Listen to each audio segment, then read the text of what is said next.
Hello. Oh, Oh no! a freeze ray. Operation Breakthrough.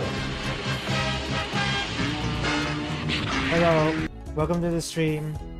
I just finished my dinner, so I'm ready to go. I'm feeling a little bloated though, but I should be okay.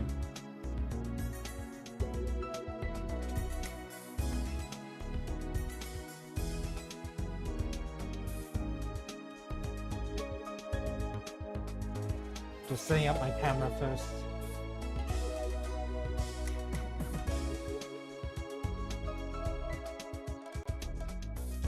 So, alright, let me see if stuff is working. Hold on. Okay, no, it's working. Okay, my desk is a bit of a mess right now.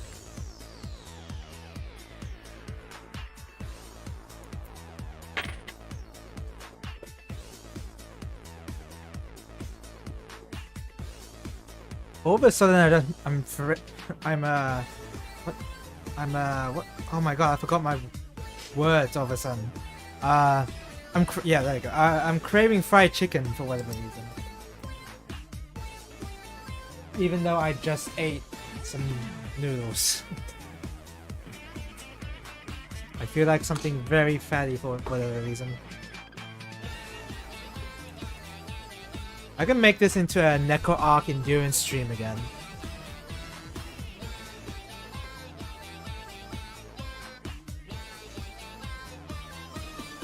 Not that that would be a good idea. Or, you know, it could be a good idea. You never know.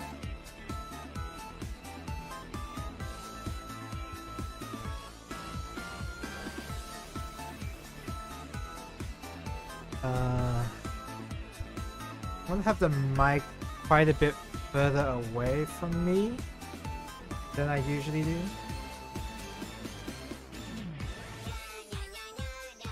What a good song.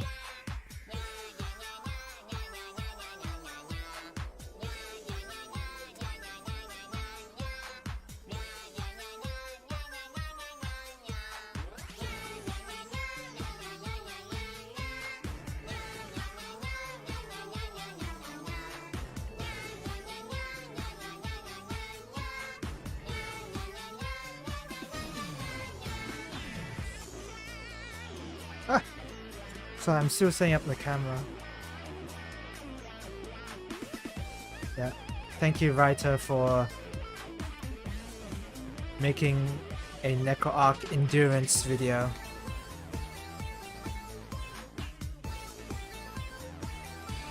Even though no one asked him to do that.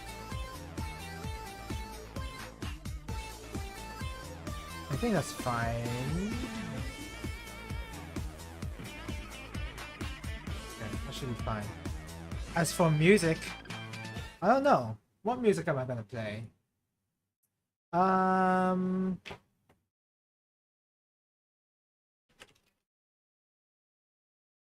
We'll go simple.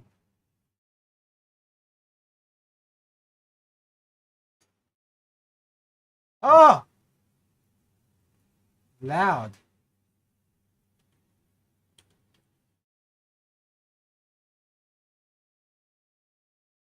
That's not the right order. No. That's... Is that really the... Oh, here we go. Play album. There you go. Official YouTube. Okay. And... Excuse me.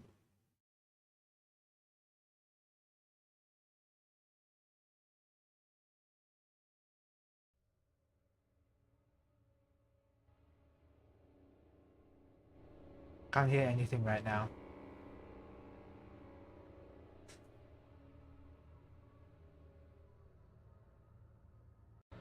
Oh, there is music.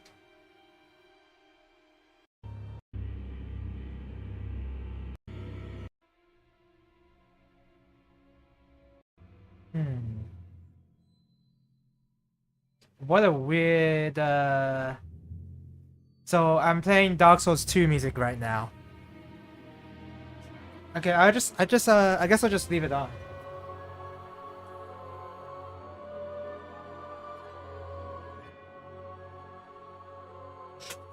Alright.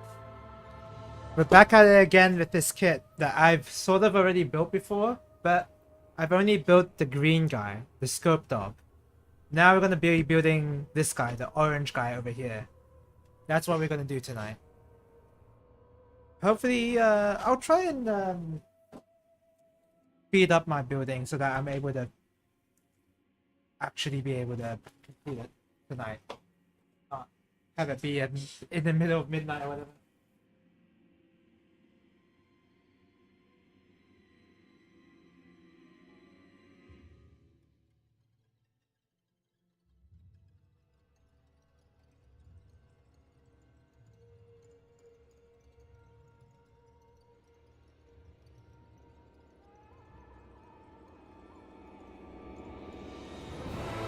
Oh! It's loud!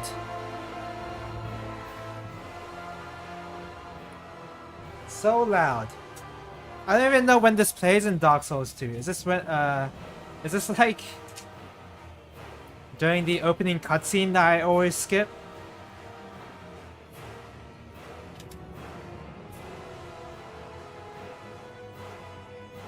So yeah, we're building this guy. That's the goal. Alright, we just put him there. Get the eraser out of there. Okay.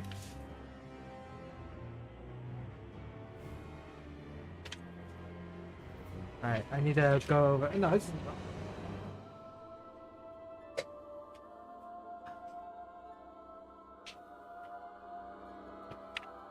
Let me just get my bearings before. Okay, assembling a Chirico. That is so loud. Right. And then I've got.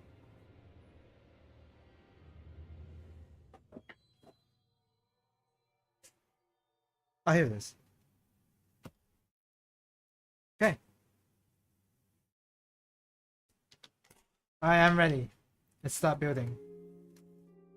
Oh, classic. This is not even Majula. This is apparently the track says Firekeeper, so in that area where you meet the old ladies laughing at you. But yeah, I've been playing a little bit more Dark Souls 2 since last night. I got past the Dragon Shrine, and wow, that area sucks.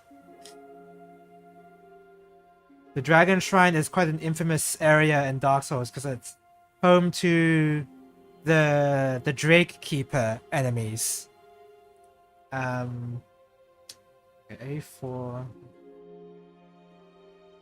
The Drake Keeper enemies are the huge knight guys that either have like a sword or shield, or a two-handed mace, or a tower shield with a hammer, I believe, right? Just a one-handed hammer. Those are the two Drake Keeper types, and yeah, those guys are really annoying. For whatever reason, they decided for those enemies that they just continually attack you whenever you block them. So if you didn't dodge their attacks or you didn't dodge to the side or whatever, they'll just continuously attack forever.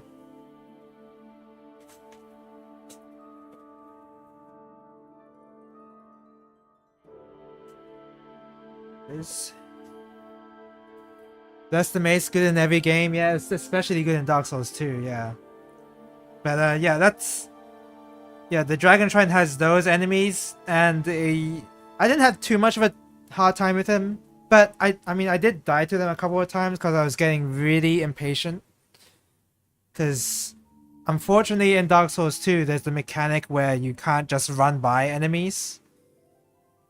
Because if you try to go up to a fog door, while enemies are chasing you, they still have a chance of hitting you in the back. And yeah, I understand why they made that choice. They don't want people just running past the encounters. They want people to actually deal with them, but I don't know. It makes running to the ancient dragon just really annoying. And yeah, I did. The ancient dragon is an optional fight, but I figured since I never really fought him before, I figured, well, I may as well just fight him and see what it's like. And oh boy, that fight sucks. It really sucks. Might be. Okay, I was gonna say it might be worse than Bed of Chaos, but Bed of Chaos is really bad too. It might be second worst. Ancient Dragon might be the second worst boss I've ever fought. It's piss easy if you know the one simple trick. That's the problem. Yes, I know the simple trick. That's the problem. Like whether the boss is hard or not, if the boss can be completely invalidated with one strategy like that, without even taking, like, I don't even have to like do any reaction stuff or whatever. If I just do the simple trick and the boss is invalidated that easily, I still think it's a really bad boss. It's no way it's worse than Capra Demon. I disagree, actually. I like Capra Demon. Maybe, are you talking about like, I'm assuming you're talking about the Capra Demon with the 2 dogs, right? In the arena, in the small arena. I like that fight. I don't know. I do understand that it is a bit too difficult for newcomers to Dark Souls to deal with, and that should not have been allowed. But I still like that fight because it's like hard. I mean, you can cheese it as well. I mean, yeah, I like the fight, but I acknowledge that it's not very good. But I still like it as long as you, because at least you can fight the Kappa Demon legit, kind of. You don't have to abuse the stairway trick where you can make it fall off the stairway and then do a plunging attack every time. You don't have to do that. Which I guess you don't have to do that with the Ancient Dragons either, but the Ancient Dragon is like, if you try to fight it properly, you screw up once you're dead. You're fighting the camera? Ah, yeah, I guess so. Yeah, you are. B... Is this B? This is C. This must be B. Yeah. Oh yeah, the Madruda track is pretty good. I gotta admit. Motoi Sakuraba just... always being awesome. Yuka Kitamura. Why does that sound familiar? Hold on. Now I'm too curious. There's another... in the album, there's another composer called Yuka Kitamura, and I'm wondering what else she made.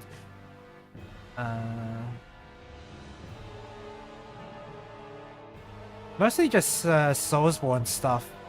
Sekiro, Bloodborne. Okay, she's a From Software composer, more accurately, it seems like. Anyway, yes, the camera does suck in that small arena there, and the camera makes the dogs a lot worse. But I don't know.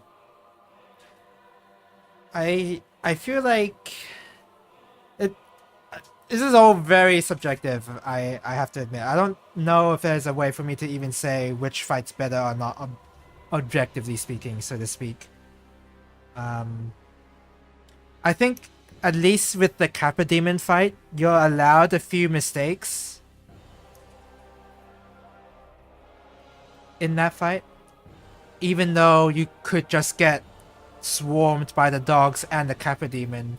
There's still a chance to survive that. and roll out of there. Maybe you're low on stamina, but you know, like you have a chance. But it's the ancient dragon, you're not given a chance. If you get hit once, you're dead. And the first time you fight the boss, when you have to deal with its when it flies in the air and when it flies up in the air and shoots its fire breath, you're not dodging that the first time. I don't care what kind of player you are. You're not dodging that the first time, and then the first time you see it, you just die. You're not gonna know ahead of time. Oh, I gotta equip my flash, sweat, and all my fire resistant stuff. No, you're just gonna die, and the hitbox for that fire breath sucks. It's one of the worst hitboxes I've seen. People complaining about the hitboxes in Dark Souls 2, and I think it was mostly fine for the whole game until that fight, until the Ancient Dragon. So that's really bad.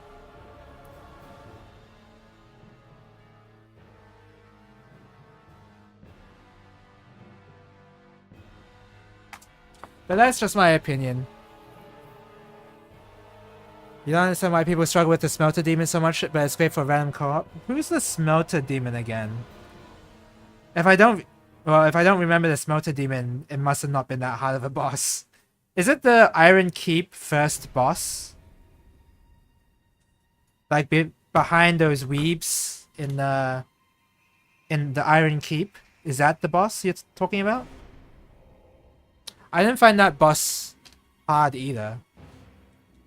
It's kind of fun. I mean, you know, people criticize Dark Souls 2 as you're fighting mostly people and humanoid enemies in armor, but yeah, I kind of like that. You know, I may criticize it in that way.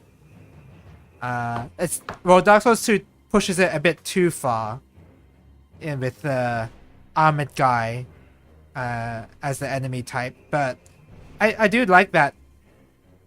I do like fighting just an armored guy in general. So I thought the Smelter fight was fun. Smelter Demon fight was fun. But of course I had access to life gems. I wonder if people were not like stacking enough life gems or whatever. I also kind of made it even easier for myself with the Smelter Demon because I had access to... I have the Pate Spear. Wow, this is so dirty. I have a Pate Spear, which is apparently one of the longer ranged spears in the game. And at max range with the spear, you don't take any tick damage from the buff that he puts on himself. Not that you need to really worry about that because it doesn't do much damage. But yeah, I did that a couple of times, and I just went in with the rapier. Not a hard fight. So yeah, I mean, it's interesting people found that hard. I'm like I know it's like a skewed perspective of difficulty that I have because I've already played through Dark Souls 2 before, but I don't think I found the Smelter Demon hard even my first time playing. I did find the Flexile Sentries hard my first time. I did find those guys hard, to be fair. Of course, I completely invalidate them now because I know that I should just have piercing weapons or mace crushing style weapons, and I know their moveset now, so it's like, yeah, they're not really that big of a deal anymore. But for the first time player, they're kind of annoying. You love to do random co-op and then turn into a pot after the boss dies? Or is that your winning pop-off? Is that your pop-off that you do? You use the chameleon spell? I have the chameleon spell, but I don't have high enough intelligence to use it, unfortunately. I'm all in on Dex and Faith, I guess.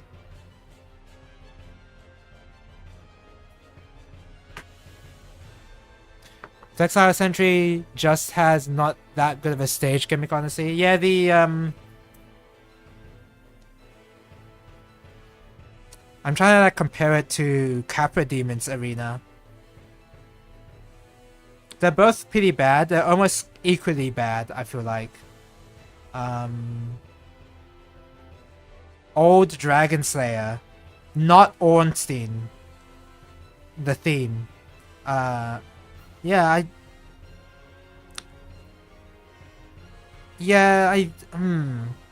they're both equally bad, honestly. Kappa Demon and Flexile Sentry, in terms of the arena that you fight them in. Well, in the second half of the Flexile Sentry fight, it's not as bad because you eventually have to fall down.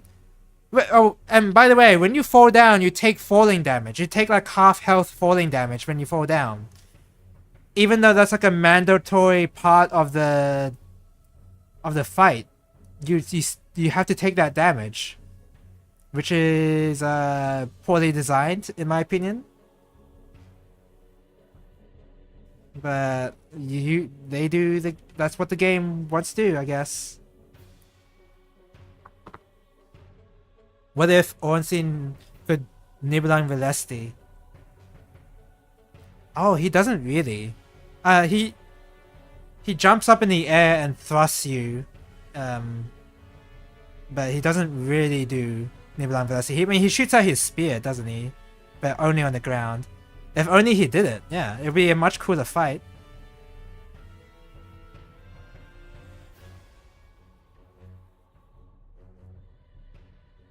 Oh my god, I need to clear this flash first. This kit having flash.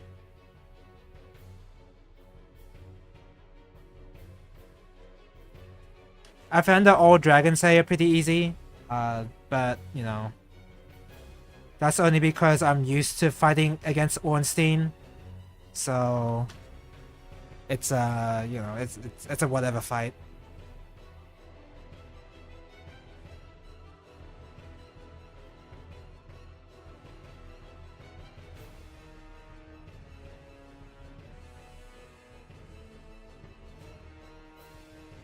Okay, I've got a claw on one of the hands. Now I've got to do the left arm.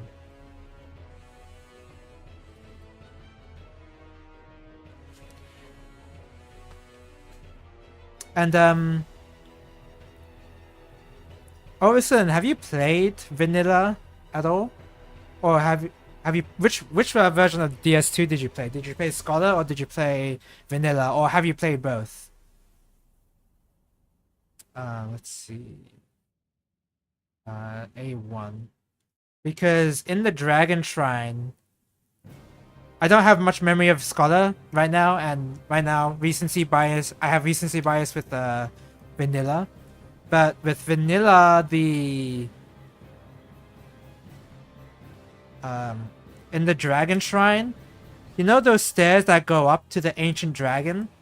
In Vanilla, all the enemies there are aggro towards you, even if you haven't aggroed the Ancient Dragon yet. Like the enemies are still aggro towards you as you're moving towards the Ancient Dragon. But in Scholar of the First Sin, apparently they are not aggro. They're just very chill until you decide to attack the Ancient Dragon. That's what I've heard. Only Scholar? Huh.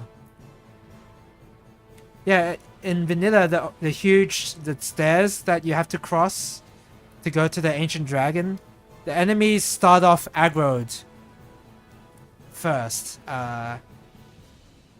So that was really cool.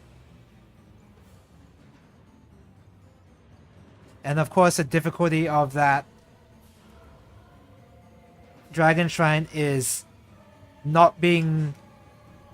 fighting boredom as you go up the stairs, having to deal with every encounter slowly because you don't want to aggro every enemy on the stairs at all. So you have to approach them one by one. So the only enemy you truly have left to fight in that staircase is your own boredom, which I died to. I did die to my own boredom.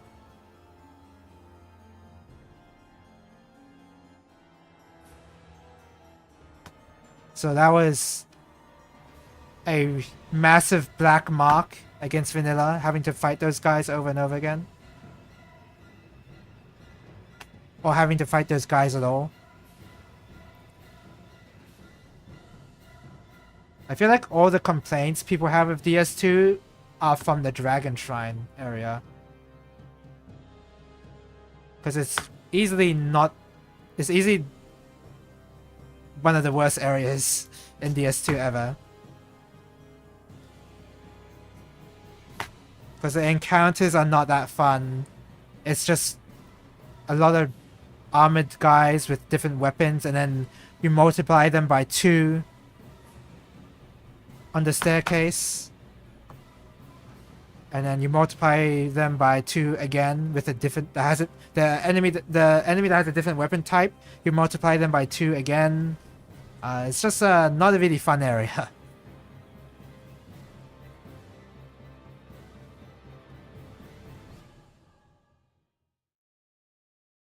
Dragon Rider. Oh, you know, I didn't in my playthrough I did not cheese the Dragon Rider, but I know how to do it. Maybe on arcade stick, if I play DS2, it's gonna be a bit hard to do that. Wait a second. Oh no, that's fine. I think. Oh no, yeah, okay. Missing this.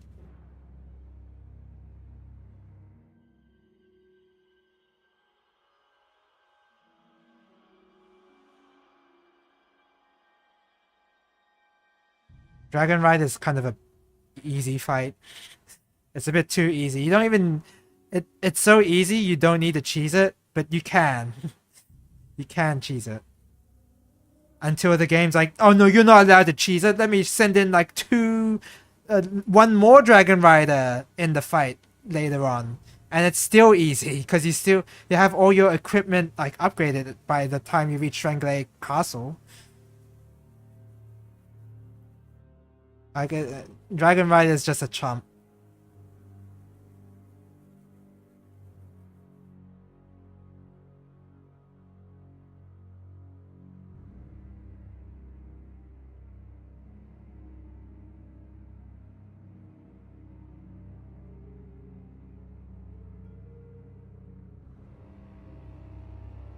Remind me of this. Dragon Rider is easy regardless, yeah. It's so funny that there's a way to cheese him, but...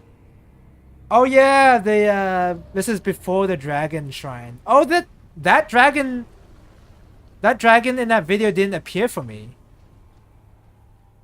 That's what happens if you break too many dragon eggs? Really? I didn't know that. Yeah, that never happened to me.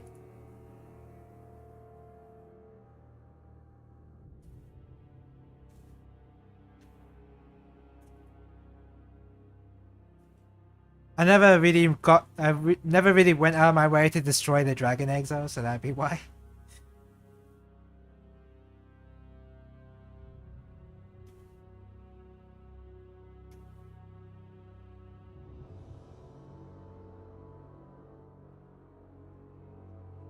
I did destroy every Hellkite dragon available in that area though, just because I could. Also, not a dragon, it's a drake.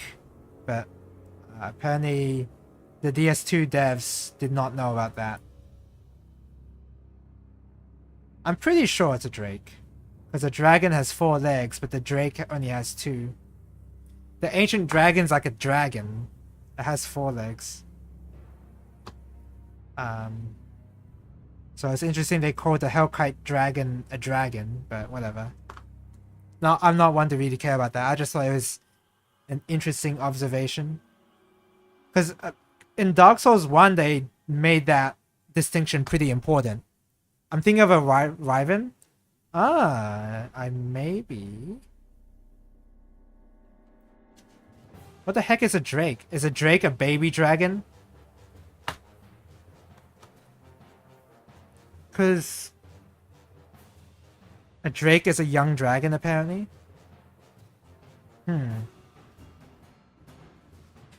So in that Drake Valley area, in Dark Souls 1, where you fight those blue wyverns, as you call them, they're not drakes. I mean, they could be drakes as well. They could be both a drake and a wyvern, I guess. Oh wait, no, they can't, because a drake is a young dragon. Man, this weird fantasy terminology is weird. I don't know which one's correct. What is this? Ruined Sentinel. Where the heck is the Ruined Sentinel again?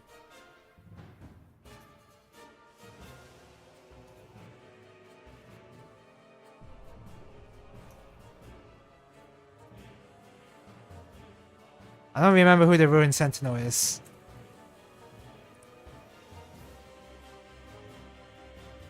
Oh, is it the...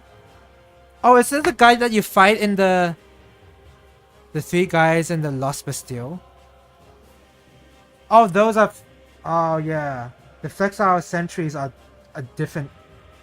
Right. Man, I can't remember boss names all that well. Right, the Flexile Sentries are a different enemy type, or boss type. Right. I thought they were Flexile Sentries, but, no, that's a different one.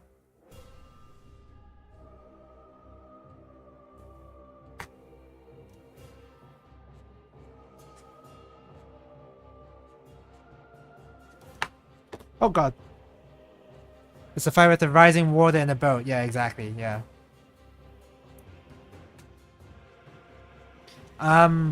That fight... If you don't have the right weapons, that fight sucks. Or if your weapons don't do enough damage, I guess is what I mean by not the right weapons. That fight kinda sucks.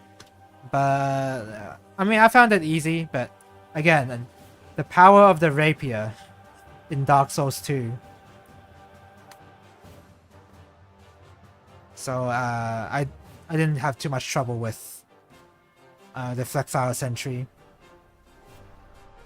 As is usually the case in Dark Souls games, knowledge is power. Knowledge is a lot of power. Classic.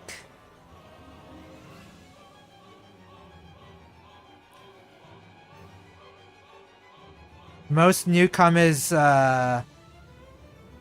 gatekeeper boss, right? At least in Dark Souls 1.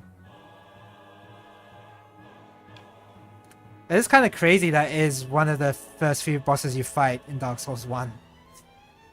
Like, they expect the newcomer to get used to fighting a duo boss. And it's not really duo, but yeah. It's a strangely hard fight for newcomers. 23.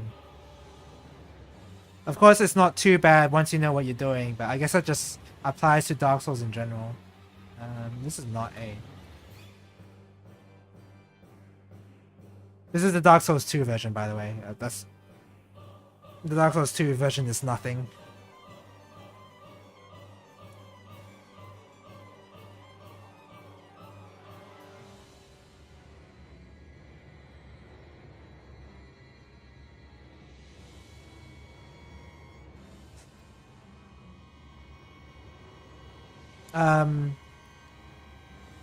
I started to use the arced sword as well in DS2 as an alternative to stabbing, because yeah, I could use paid spear, but I figured I needed to at least have some variety in my weapon type damage, because I'm not equipping the ring that slows equipment degradation, so I kind of need to have another weapon. Because I've got...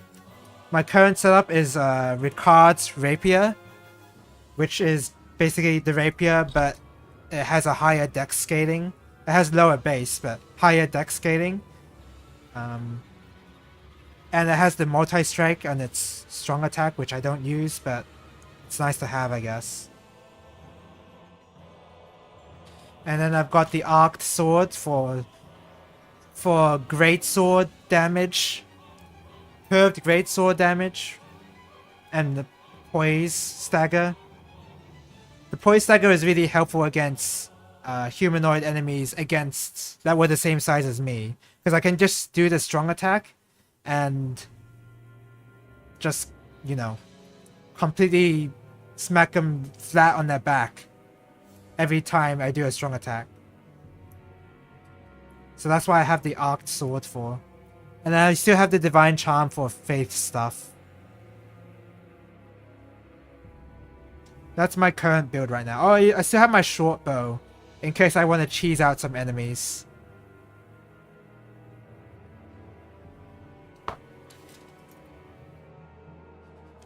Maybe it's just me, but I almost would prefer... I don't want...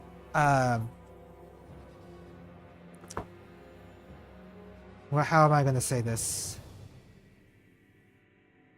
I think me having to use range attacks is, I guess I just don't like that playstyle, I guess. Because if you go melee only in DS2, it's a pretty hard... The game gets pretty hard, but not for the right reasons. It gets hard because it just swarms of enemy that you have to deal with, and you have to hope that your weapon does AoE enough to actually hit everything. But that's assuming if you can even stagger the enemies that you're hitting. Sometimes you can't, and in which case dealing with a group of enemies with just melee is a nightmare. I almost wish that using range attacks wasn't even an option, but maybe that's just me getting at clouds, I guess. This is why I like Sekiro, okay? This is gonna turn into a Sekiro. Why I like Sekiro more than the Soulsborne games, even though Sekiro is not a Soulsborne. Because Sekiro, it's very hard to find ways to cheese encounters like that.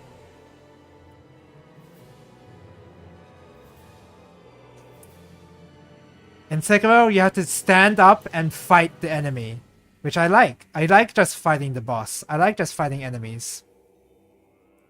But in DS2, it's just not that fun to fight them.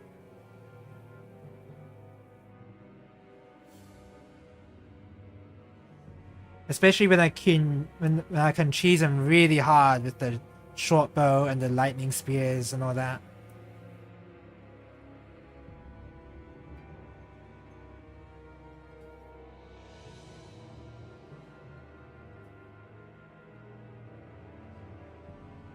I thought that's what shinobi tools are for. That is true. I think there's also a bit of... To use them effectively, you have to have the knowledge that it will work against the boss, but with the shinobi tools, you can't use them forever. You have to rely... You have to use your sword. You have to use your sword most of the time to deal any damage to the enemy's stagger and health. And the shinobi tools are just there to do a bit of extra damage most of the time. The shurikens... Using the shurikens whenever they're airborne is kind of like an additional thing you can do that you don't have to do.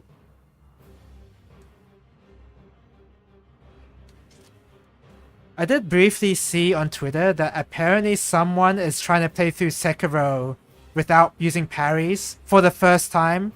They're playing Sekiro for the first time and they're not using parries because they don't like using parries. Okay, sure. Play the game however you want, but that's a bit interesting that you're even bothering to play the game. But, well, you do you, I guess. I was like, that's an interesting decision to make, but...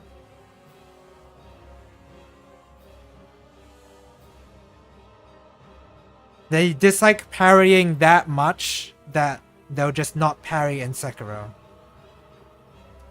And it's their first time playing. And they'll clear the game. Oh, for sure they'll clear the game. In fact, they probably already have, because that tweet was from a while back. But... What? Am I doing this right? What the heck? Hold on.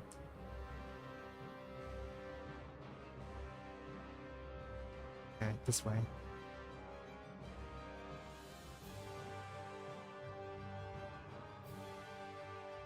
It is totally possible to beat Sekiro without parries. I'm pretty sure anyway. What is this? Executioner's Chariot. Oh, you know, the Executioner's Chariot is very missable. I don't really fight that boss all that often.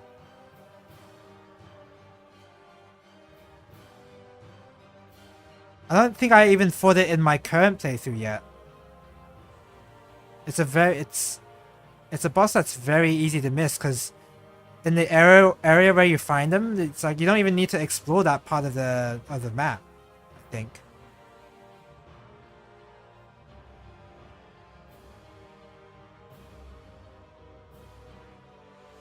There you go. This.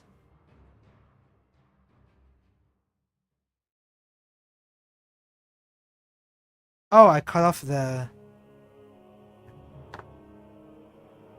this piece.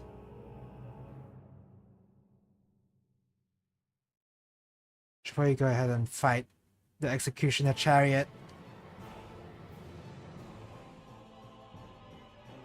later. Oh yeah, Skeleton Lord. I guess it's a somewhat interesting fight because of the... Must take a lot of patience considering you never posture break anything. Yeah, at least the bosses have HP, so you don't have to posture break them. It's just gonna take a long time. I hope they're enjoying Sekiro though, without parries.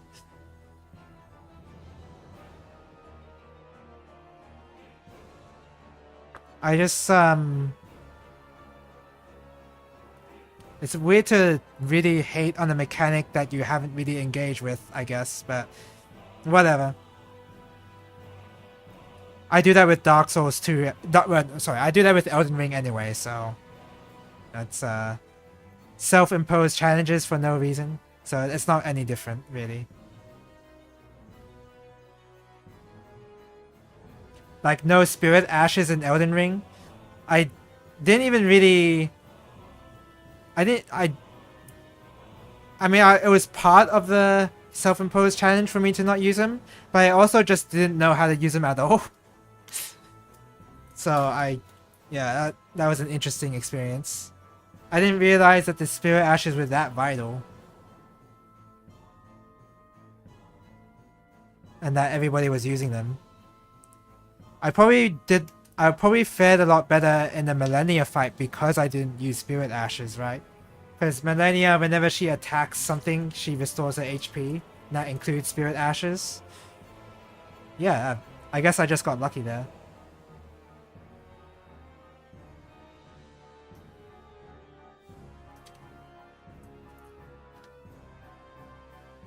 But yeah.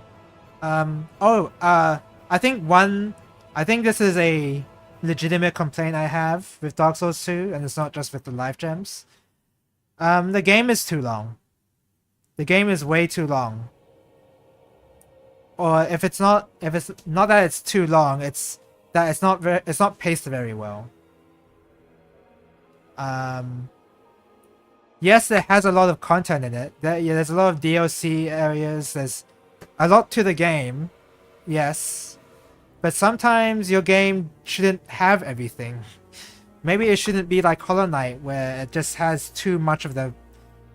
Like, there's too much more of the game to play. And I do like Hollow Knight. But sometimes it can go for too long. Hollow Knight can. So... And that's what I feel about Dark Souls 2 right now. Because it did really feel like you're building up towards... You're building up towards going to Drangleic Castle. Like, that is your ultimate goal, almost. And then you realize, oh, I have to do a lot more stuff after visiting Drangleic Castle. Like, you would think that castle would be your endpoint of your journey, but it's not at all. There's so much more to the game after that castle. Because then you have to like... You have to head to the dragon shrine and then pick up the key item from the ancient dragon that allows you to go into the memories of the giants, and then you gotta kill the giants in these areas that you may not remember because it's been a while since you've encountered them, and like yeah, it's a bit of a mess trying to figure out where to even go, and the game is also really long, so it's yeah. Some people like that though. Some people like that length, but I personally don't.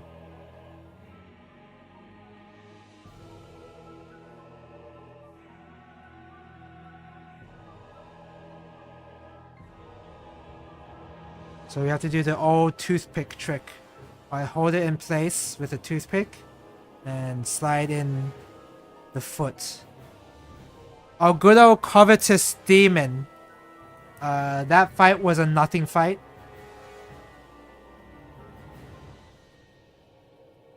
It was really easy.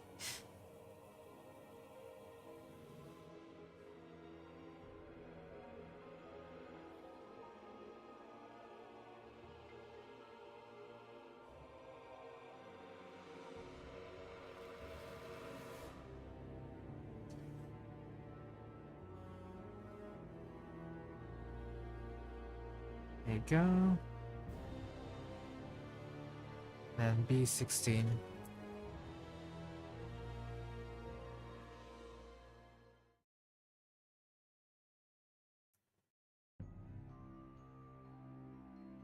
Mitha the Baneful Queen. That's the spider boss, right?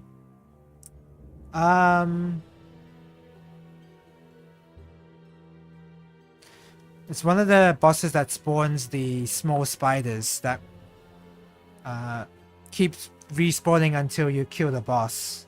Or you can kill them, you can kill all of them and then they take a while to respawn back, but then once they do, all 4 of them respawn back at once. I guess it's a whatever fight.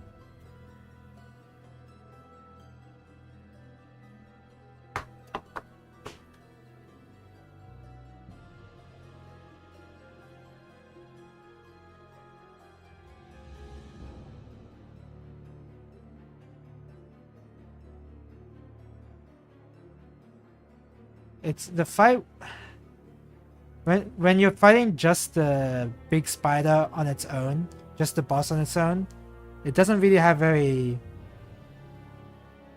It has very dodgeable, very easy to dodge attack patterns.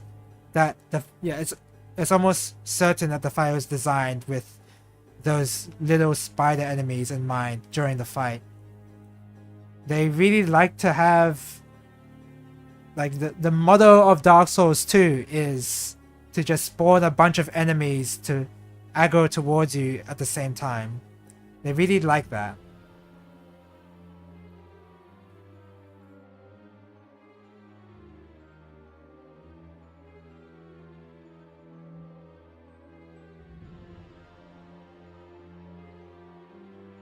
Okay.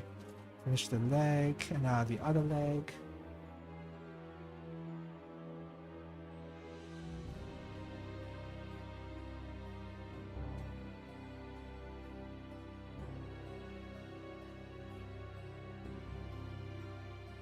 Motoi Sakuraba apparently composed this.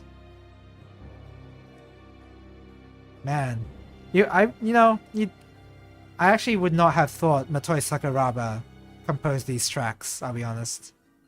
It is certainly a lot different from his Tri-Ace music generally.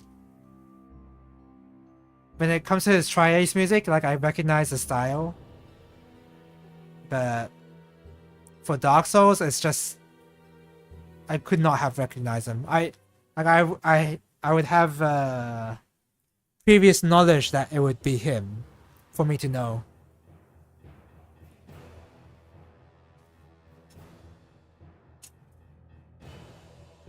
Which I guess is a...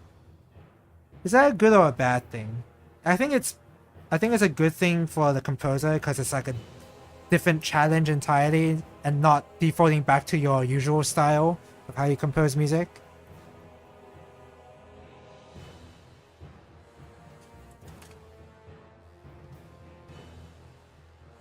Old Iron King. The fight sucks, but because it's an uninteresting fight, not because it's anything hard or anything like that. It's just a big fire demon guy who punches you. I don't think it's a terribly interesting fight.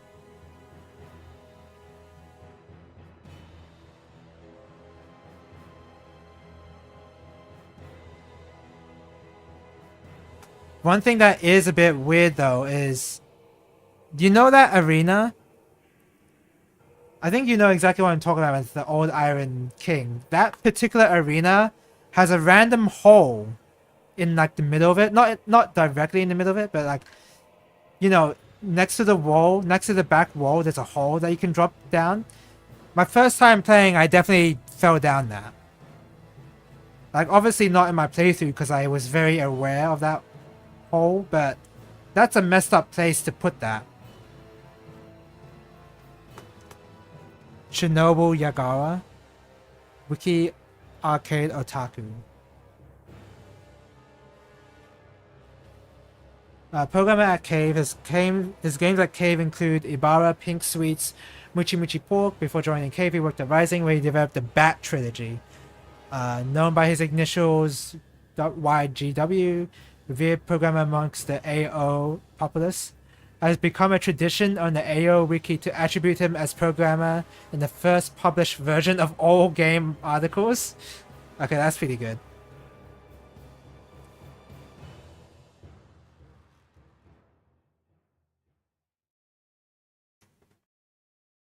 I would probably even do the same thing if I were if I was in charge of a wiki page like that.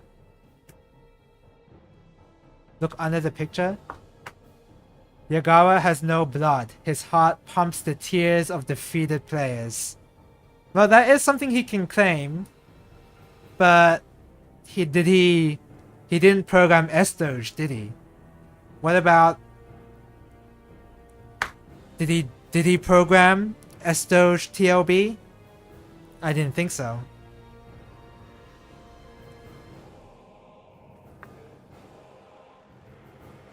I think whoever developed the boss for that game has the most amount of tears of all programmers, of all the developers in shmup games.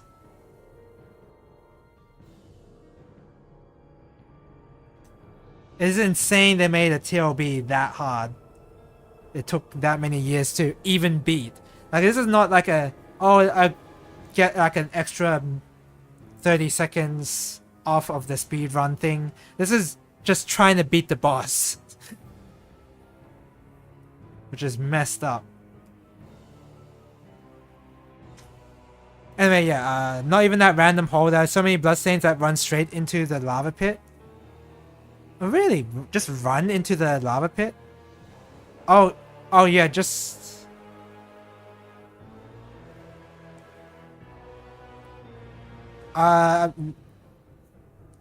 into that lava pit. They just run straight into it. Oh yeah, because they're so like I'm trying to picture like what their perspective is. So they're looking at the boss that's clearly coming from a distance ahead, and they just move right without moving the camera, right? Without moving the camera, and then they fall into the pit, right?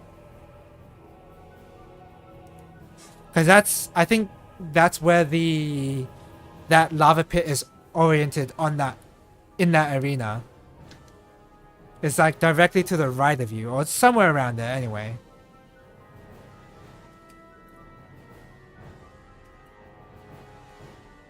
And, you know, that's a very easy mistake to make for a new player. Because why would they think there'd just be a random hole there? Oh, they don't fall into the random hole, they just run straight at the Iron King? And die to the lava? Wait, what? Now that I don't get. Why would they do that?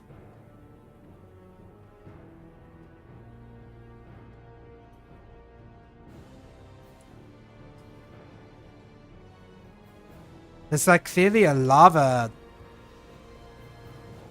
There's clearly lava in front of them.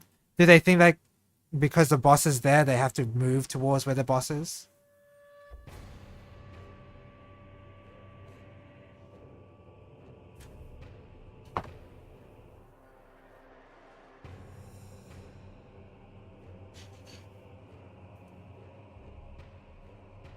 I may have...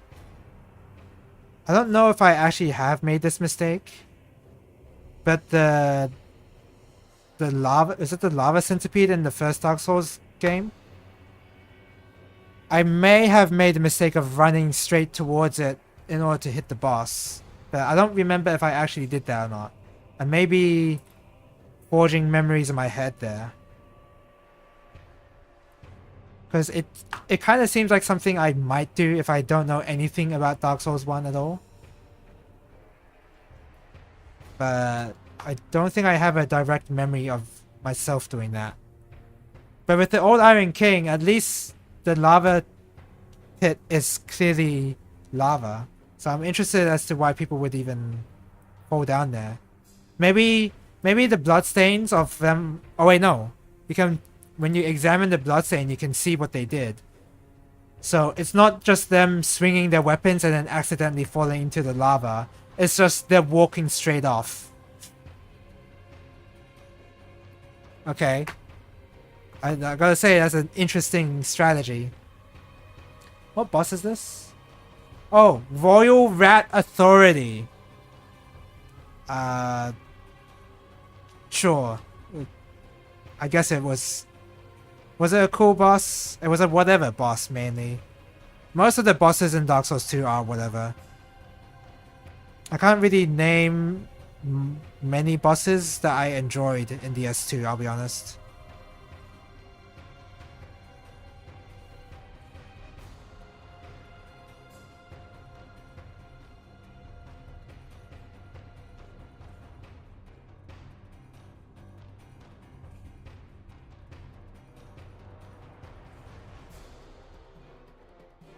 I'm trying to think, but I can't really think of any. I don't really like many of the bosses in that game.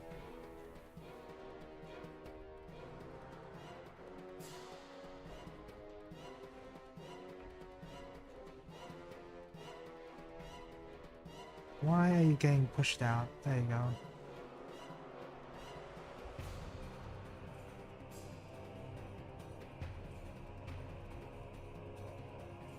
And then the foot.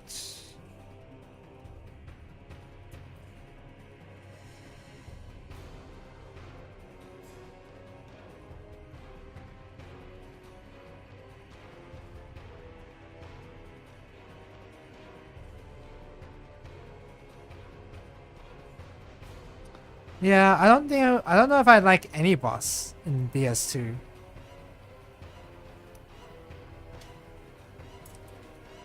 I'm trying to think and I can't think of any.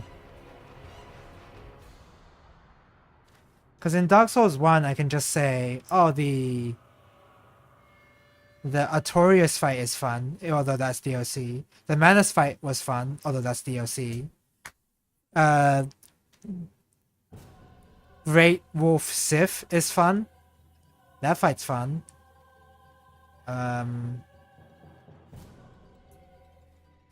Grave Lord Nito is fun. There's so many bosses in Dark Souls 1 that I like a lot, but in DS2 I struggle to name even one fight that I enjoyed. Oh, this is the Duke's Dear Freya. This is the spider boss.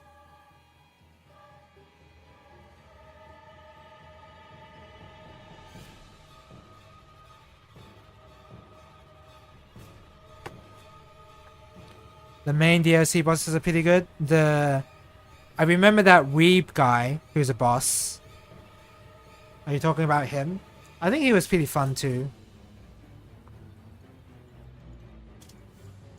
I like how I just call anybody that uses a samurai sword a weeb.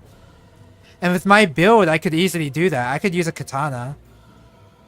Because I got a mainly... I'm leveling mainly dex. It's the guy who commits seppuku when you beat the boss without taking a hit, right? That fight's cool.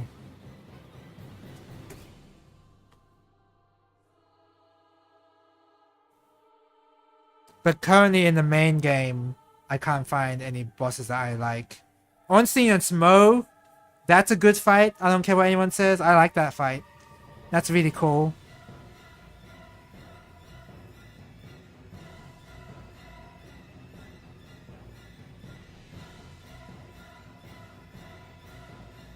Like, there's a lot of bosses before you even get to the DLC of Dark Souls 1 that are just fun to fight.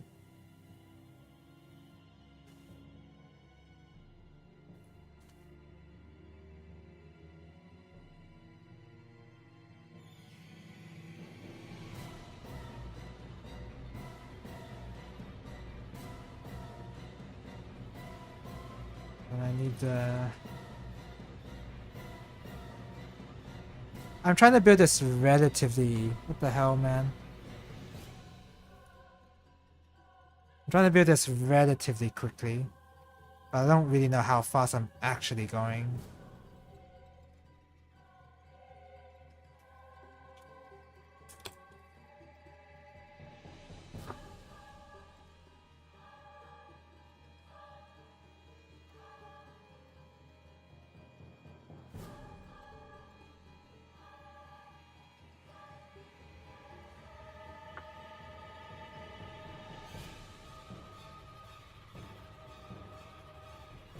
Also, what sense does it make to use a torch to burn down the windmill of Earthen Keep? You know exactly what I'm talking about there, right, Osen? Like, what? How would you know to do that?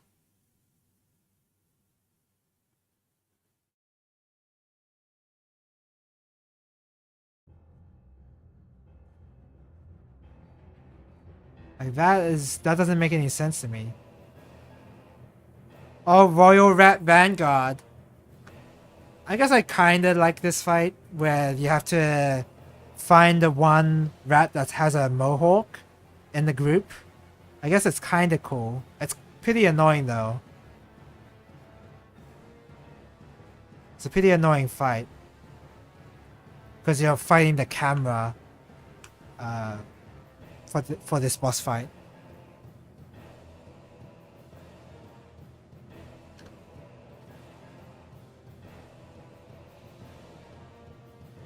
Excuse me.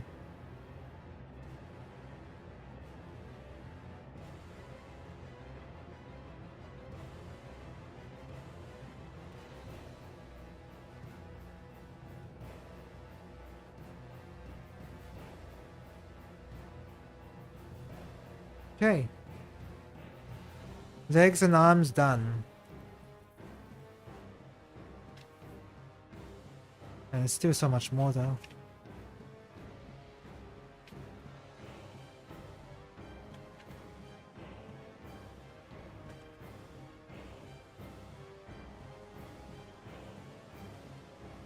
But yeah, I'm already getting kind of bored of DS2. It's just, I don't know, I'm really feeling the length of it, even though it's not that long compared to some of the PS1 RPGs I've been playing.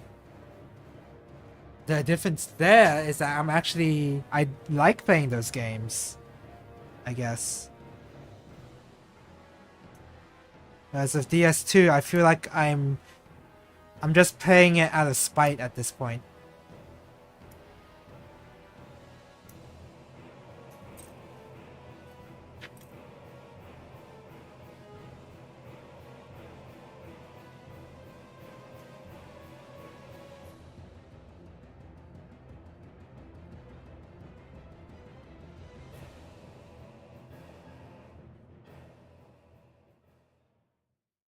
May 17, 24. Oh, the good old Rotten fight. I guess it's kinda cool, this fight. Yeah, I guess this fight's kinda cool. I will admit that. Excuse me.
What was I saying? Oh yeah. Sorry, I was like too focused on building my Gunpla. Building Gunpla is very relaxing. Or building money kits, I should say. I didn't even realize I was not talking for a huge moment there.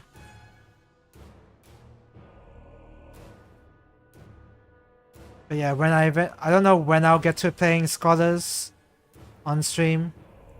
But when I get to that, I think if I do play it, I'm definitely gonna play it on an arcade stick. For sure.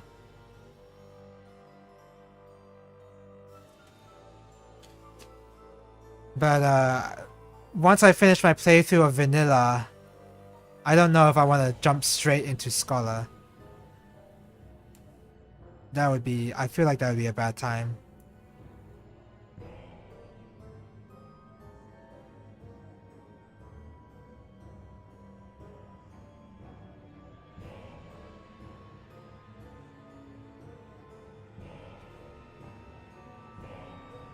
But I guess I'll see after I finish Valkyrie Profile, because I'm still currently playing through that.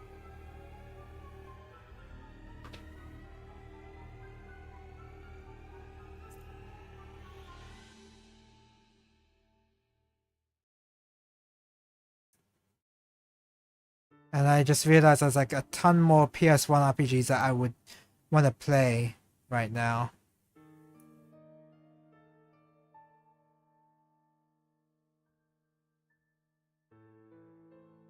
I guess I have to look up exactly how long Battlefire 3 and Vagrant Story is.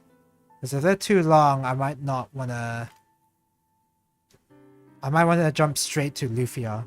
Because Lufia is is a series I've been really meaning to play for a long time now.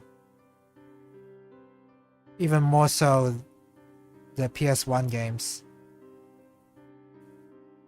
If it comes down to it, I'll just play the Lufia games instead of PS1 RPGs.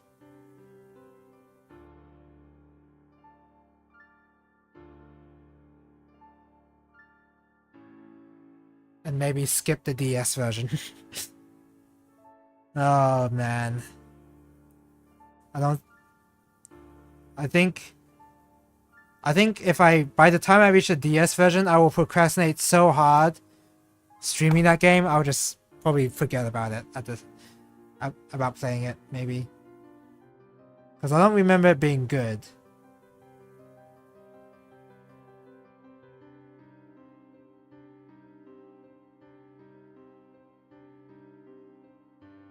I guess I'll see. Queen of Drangleic. Obviously I haven't fought her yet in my main run yet. She's the last boss, so obviously not.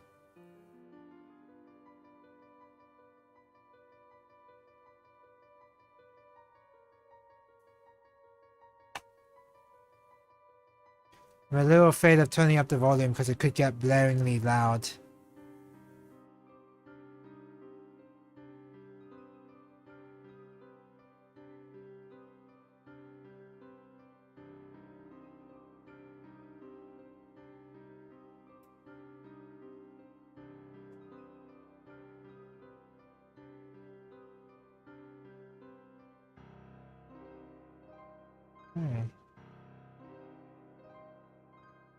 You know, I've never played any of the Valkyrie Profile sequels. Actually, I mean, I played the DS game, the Valkyrie Profile DS game, Covenant of the Plume.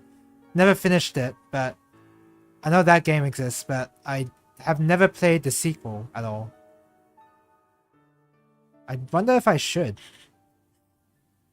because I get one of the reasons why I'm playing through Valkyrie Profile is because I have a little bit of nostalgia for Valkyrie Profile. All the PS1 games I've played so far, I have a little bit of nostalgia for. Except for Xenogears, I guess. Never mind. I don't have much nostalgia for that. But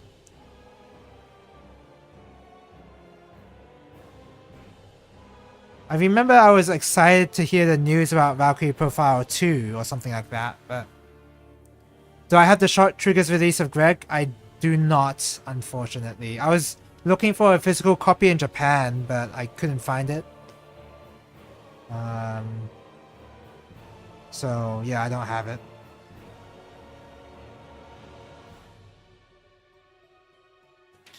Looking Glass Knights. This fight, I guess it's kind of a cool fight, isn't it?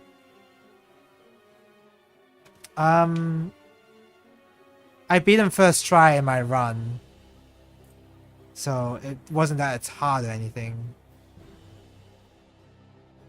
But I mean, the idea of the shield was cool.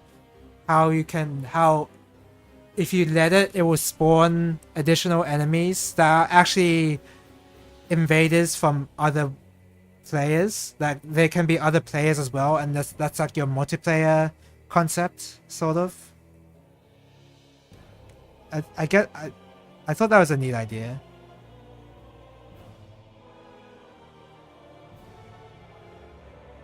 Is it that?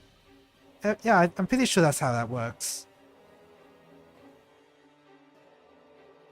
But other than that, I don't know. The shield having block hitboxes on it, like if you strafe towards the shield, it will, and if you try to attack the shield portion, it will actually block the damage entirely. I thought that was pretty cute. The PvP gimmick is kind of funny, yeah. Not that I have experienced that in my playthrough, because I don't think anybody's online for Dark Souls 2 at the moment, just for the Looking Glass stuff. But, you know, missing out is not something I am a stranger to.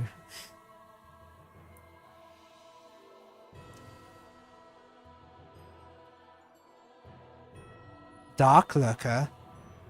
I don't remember this boss, if it's a boss. Oh.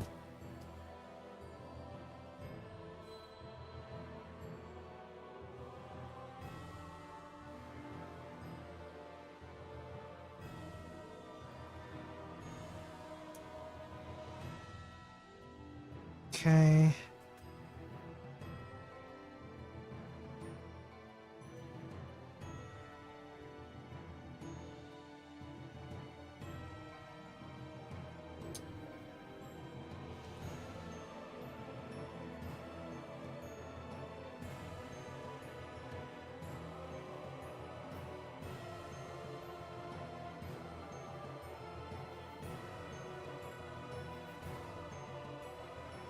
There we go. Alright. That's in.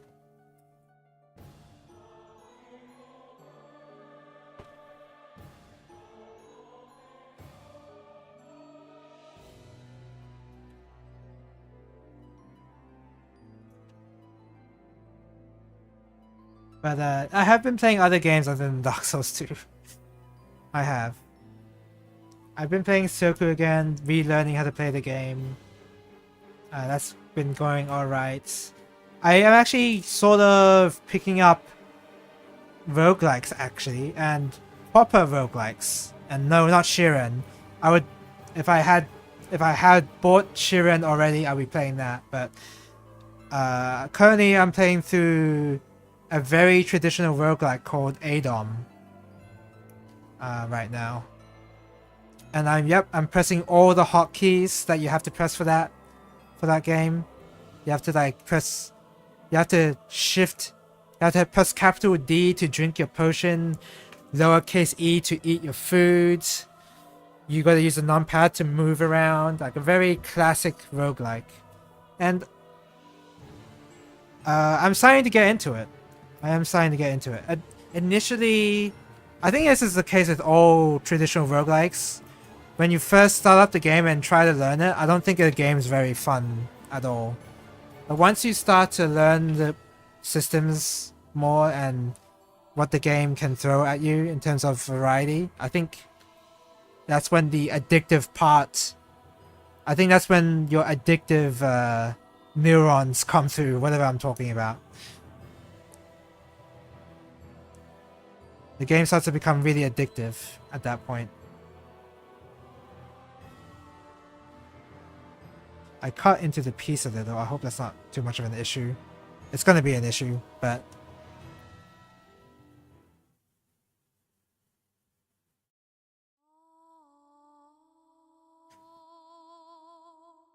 Milfanito? What is this?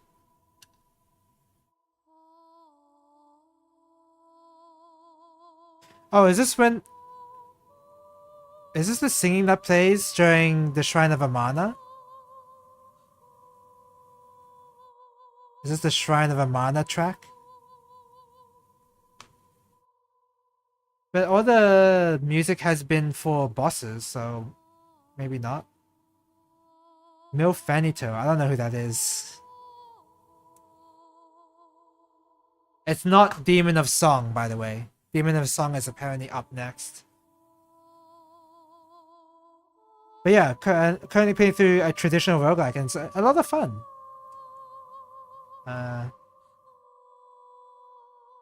We'll see how fun it is once I get later into the game, but yeah. It's nice to play a traditional roguelike.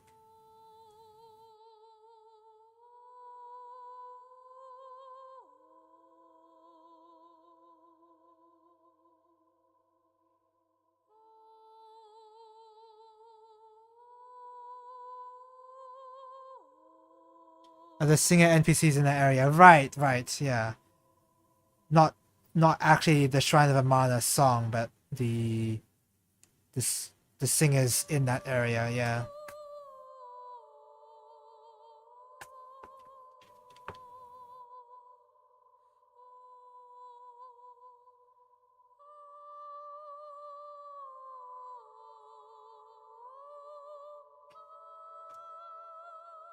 Okay.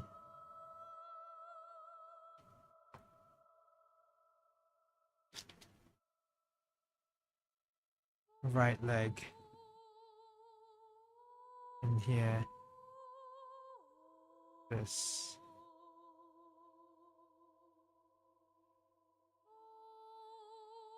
In here.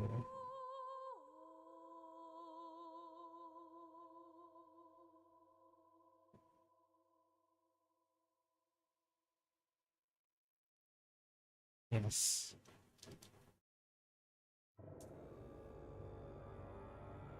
And then here.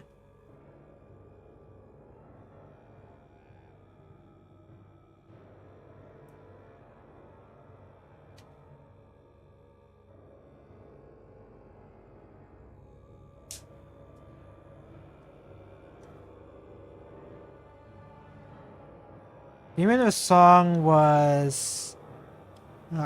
it was like that frog-like enemy. I know what boss it is, but I don't really remember too much about it. It was pretty easy.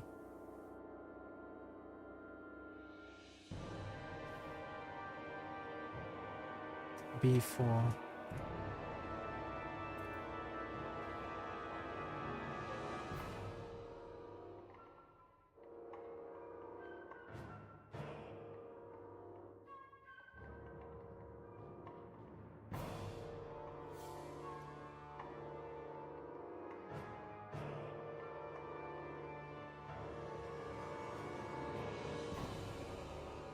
Gosh.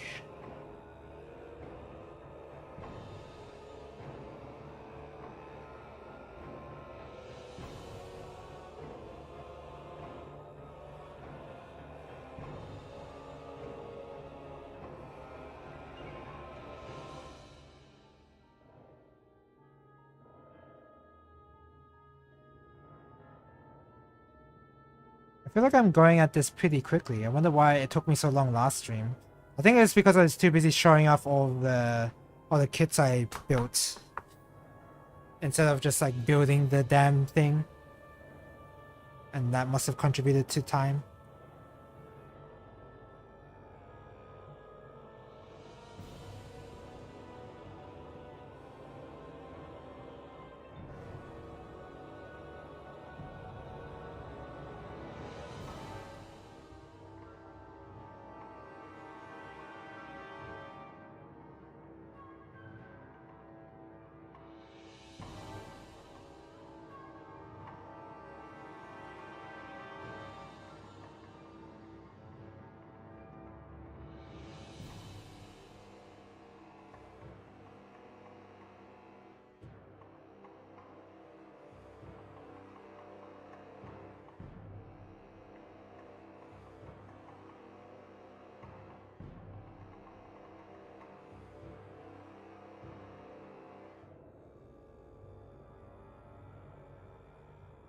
Oh god, I nearly spilled that.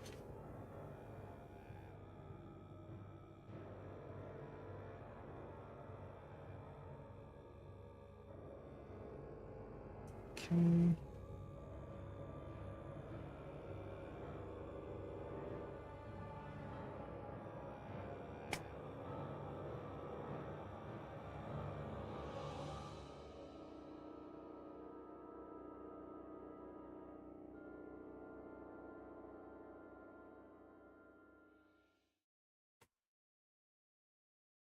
Alright, cool. And then this. Veldstat, the Royal Aegis. A guy in armor. I guess he was kinda cool.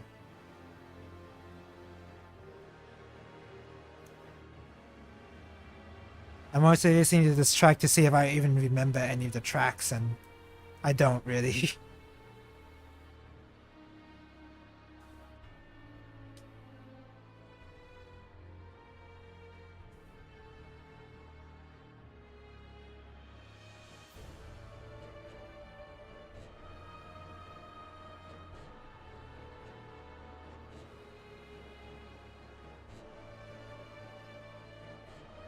Okay. Arms are done. Look at that.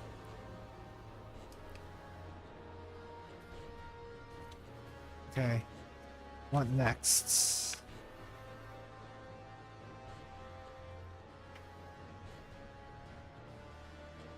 Please attach decal before installing the part. Well, that's not gonna happen.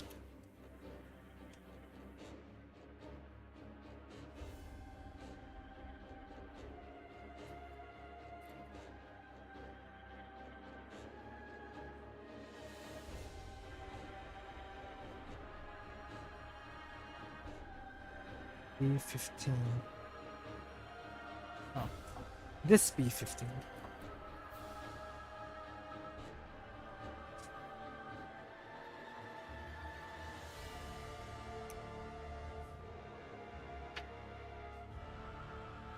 And I want to start attaching decals to kits that I may paint later. So that's unfortunately not gonna.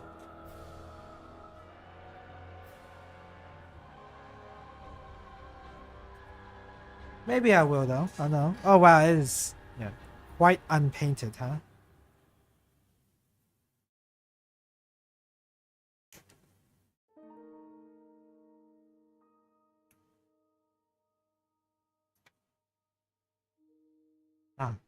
Really thin plastic. Bet you can see through this.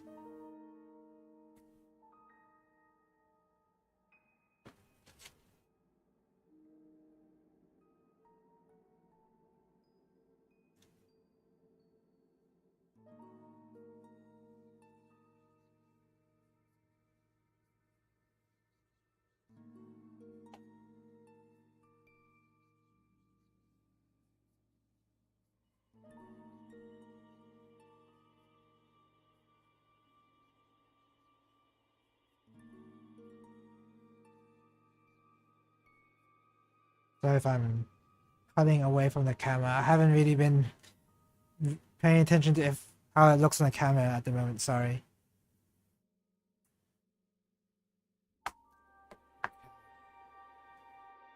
Oh, this one too.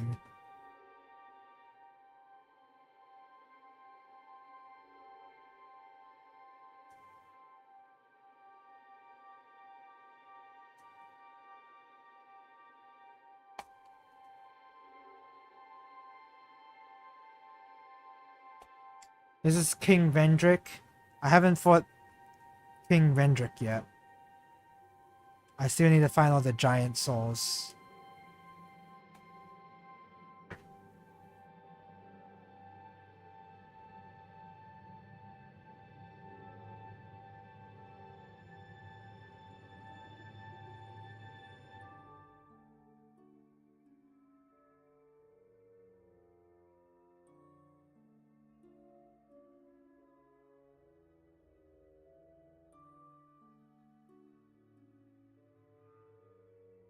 Kingdom as much as I want it.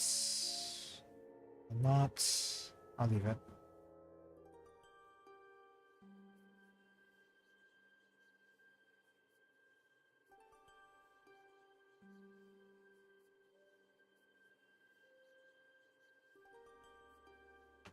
Okay, let me just see what decals are asking me to use. Oh, they want me to attach the green on it. Well, that's unfortunate, considering I won't be doing that.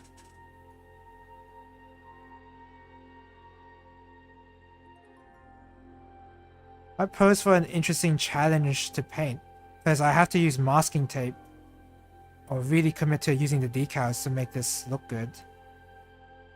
Unfortunately, it's going to look pretty incomplete painted without the green decals put onto it. But what can you do?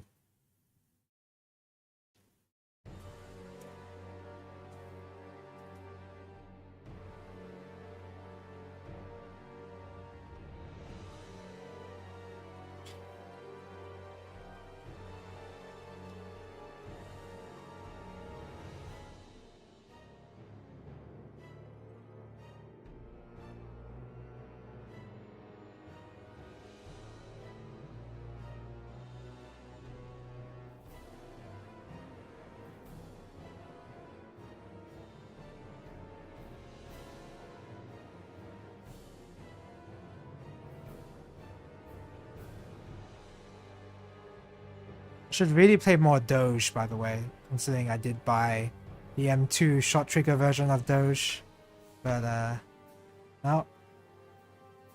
That means I have to boot up my PS4, which I kind of don't want to do.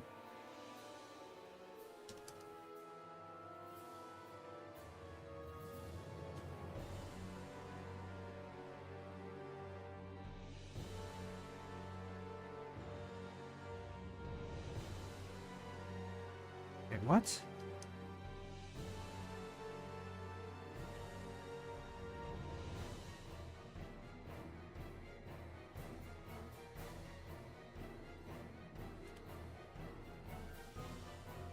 Did I? Oh. Okay, hold on. So I screwed up here. Okay, let me do this. So. Ah.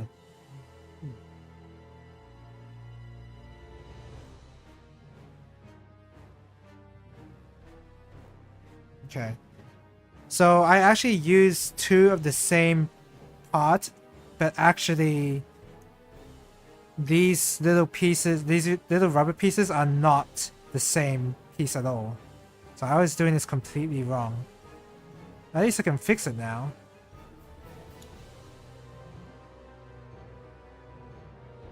It's really easy to fix too. So I'm supposed to go on like this. Because it's two different pieces.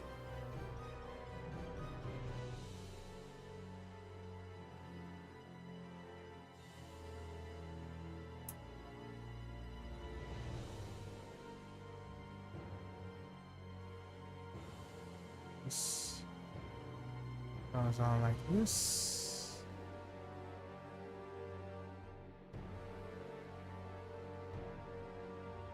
There you go. That fits a lot better, actually. Yeah, that makes sense. So I had it wrong the first time.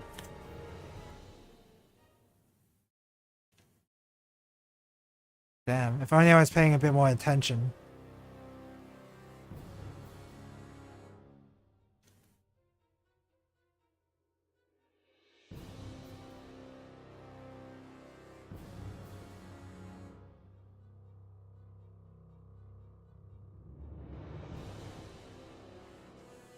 I wonder if I should get the decals on.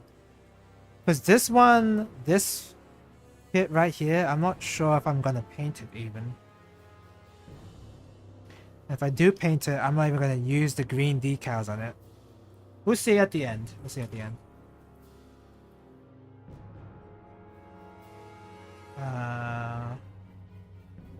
C9. We could try the PS2 version of Doge. I could. And it would be very easy for me to do. But then I have to play Doge. Which I guess is not too bad of a... It's not really that bad of a reason. Not too bad of a reward, I guess.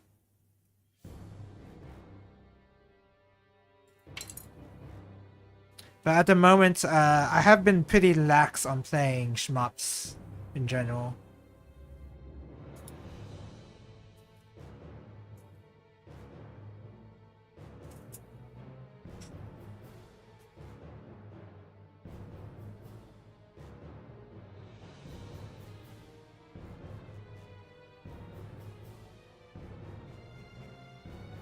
B2. Oh, B2. These pieces.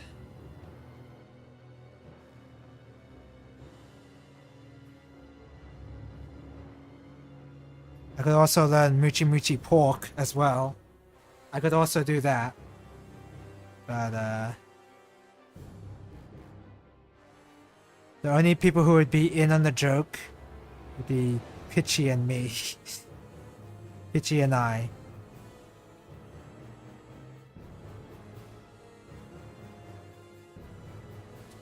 Or at least it would be... I don't know. I don't know.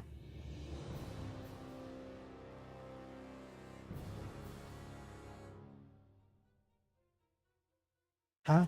Wait a second. Oh, this is not even...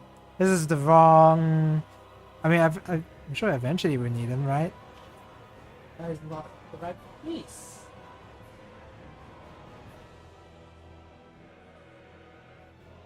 What the heck is D?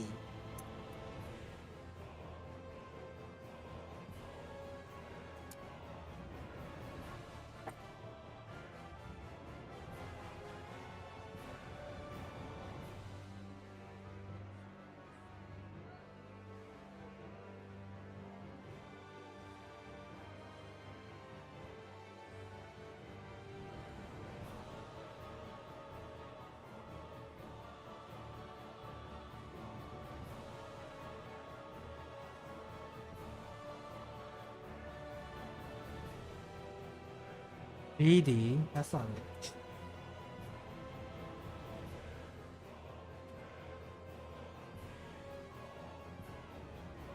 Oh, found it.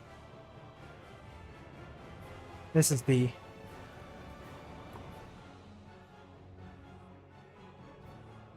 B2.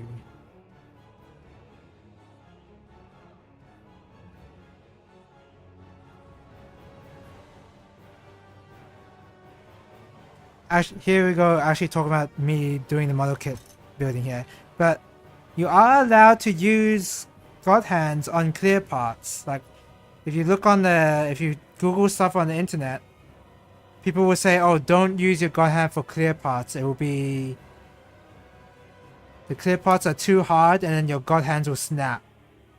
And that might be true if you're cutting them directly on the runner, like this. Imagine if there's a clear piece and you try to do this. That will probably break the God hands, maybe.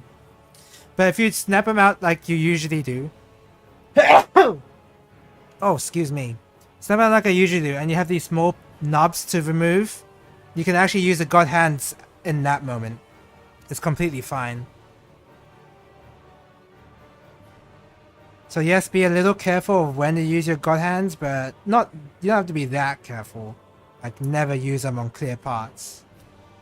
You can use them, that's fine.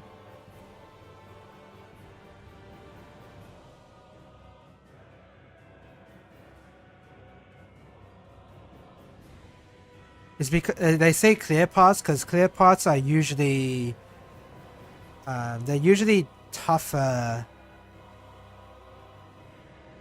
bits of plastic.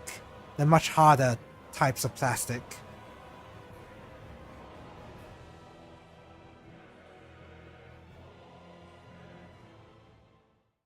And your God hands will be certainly a lot more worn out if you use them just cutting them straight from the runner. But as long as you don't do that, your God hands will be fine. If you don't do that in general, your God hands will be fine.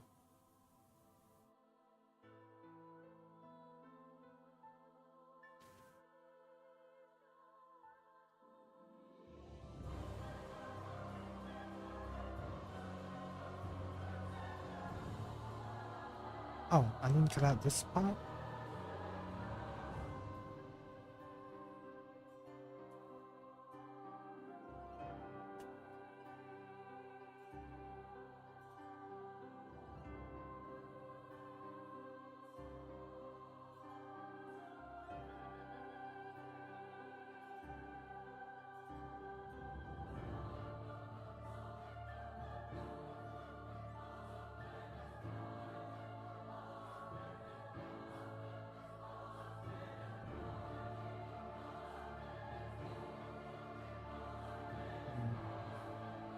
Kind of annoying.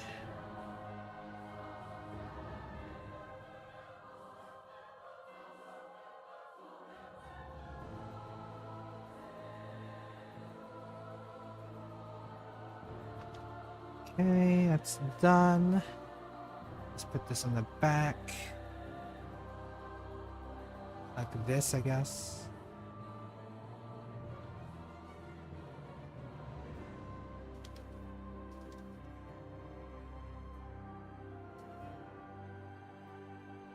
And then B10.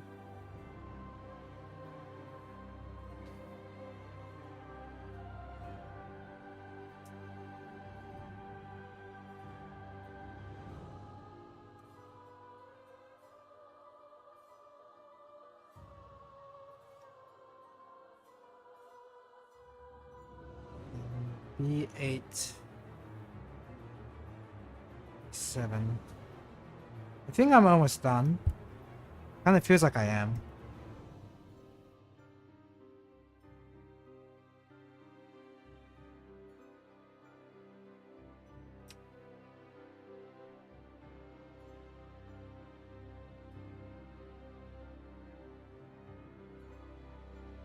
Oops.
This one's gonna be hard to clean up.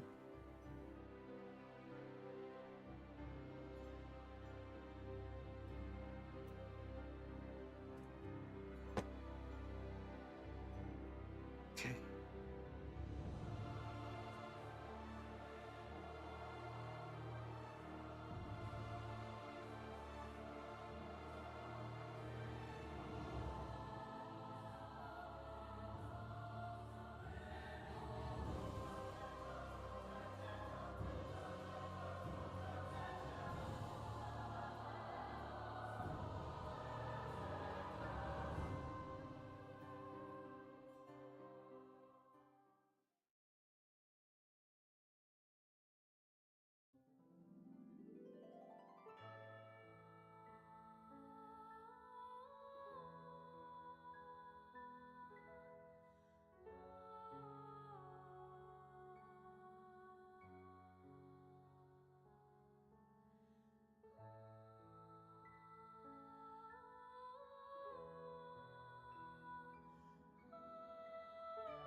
What is this track? Longing?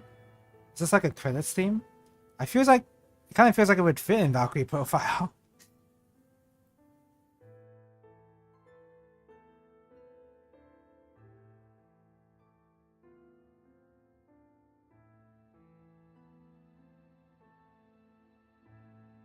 Let's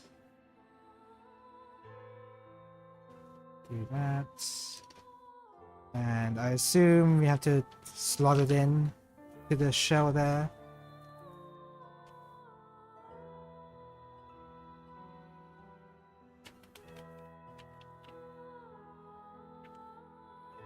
There you go.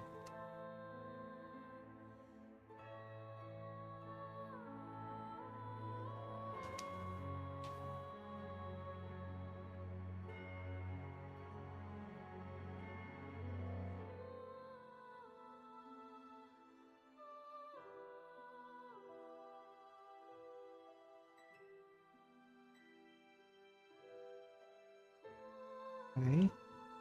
That's attached. And then this piece here.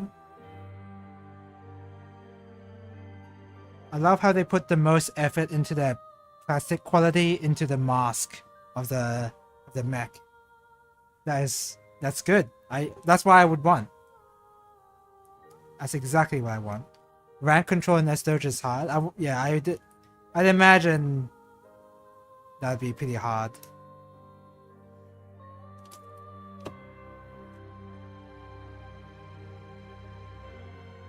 I wonder what it entails though. What does rank control entail in S-Doge? Basically not using hyper or something?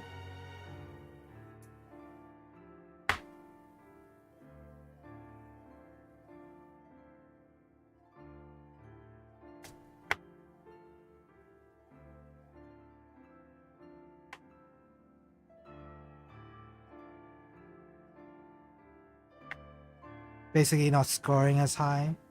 But how does rank rank only goes up when you use hyper, but hyper also takes precedence over. Oh, it really is just how much hyper you use, not even necessarily how much value you get out of hyper. It's whenever you use hyper. That's kind of messed up. So Autobomb is full rank control, is what you're saying.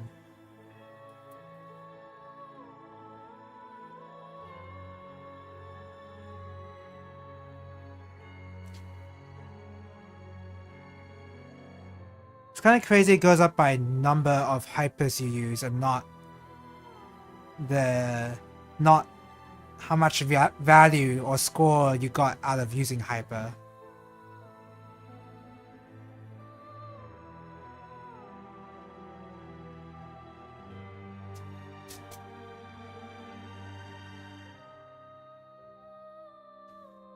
Okay, hold on a second. These are really small.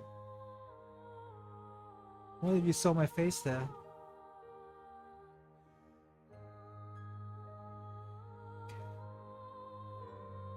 That's gonna be fun to mask. And by fun, I mean not at all.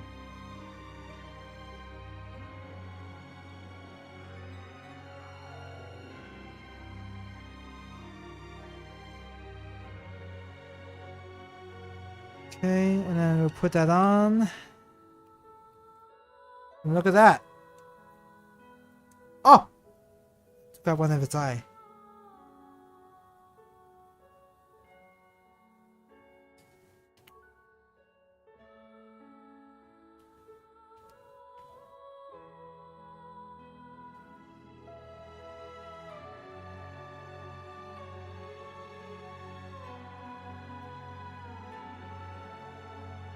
Okay. And that's done. Chirico. Right there. Doesn't look too good right now because it doesn't have any decals on and it's unpainted. The mask thing here in the middle is supposed to be painted.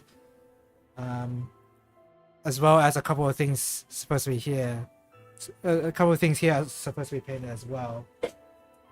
Let's see if where's the decals?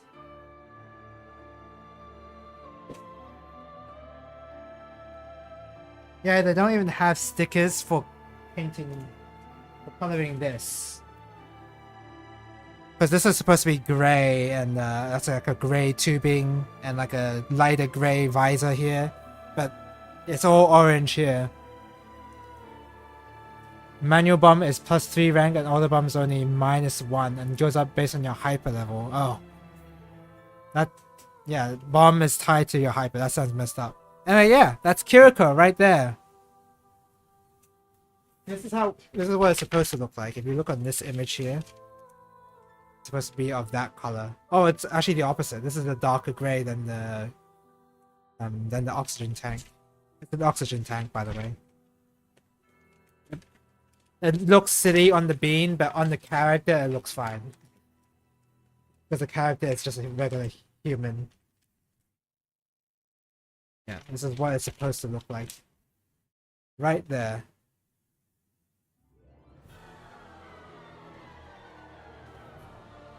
Identical. Very identical Chirico. Yeah, I'm not gonna put on the... I'm not putting on the green decal if the visor is imperfect like this. Anyway, yeah, that's these two beans right here. They can't stand very well. Oh, the Chirico can. Nice.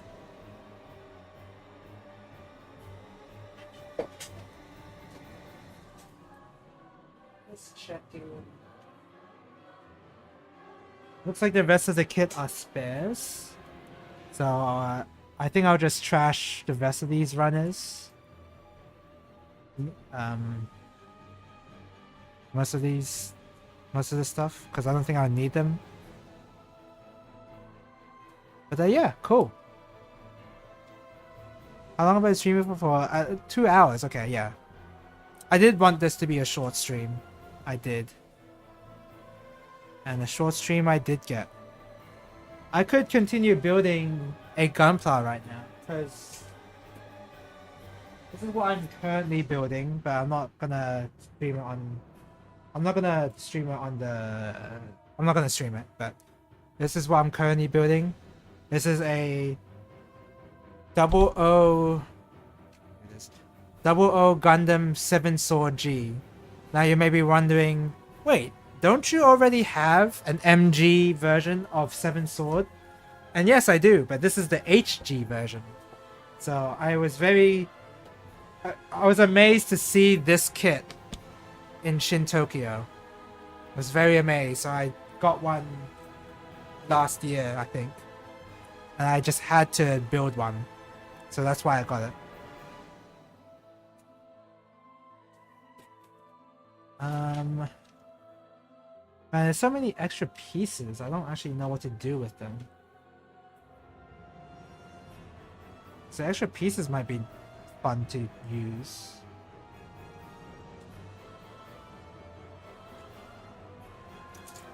Not these ones, really.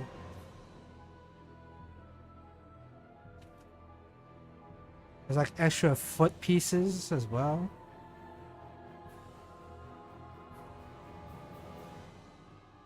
I wonder if I should make the humanoid characters.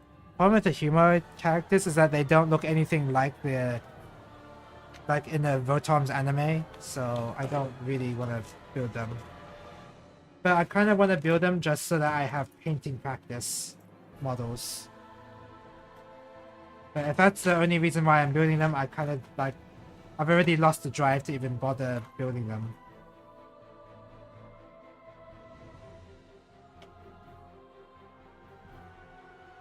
Yeah, that's just like a spare... Just spare pieces here. This one doesn't have the hooks on the back like this one does.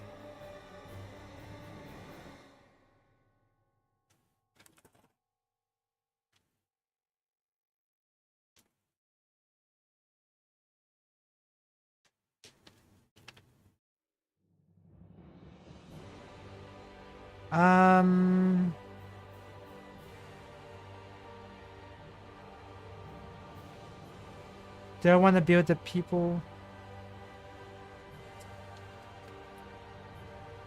I'll consider them. Yeah, I guess so. It just makes me kind of regret throwing them away though, because what if I need to use these? Right?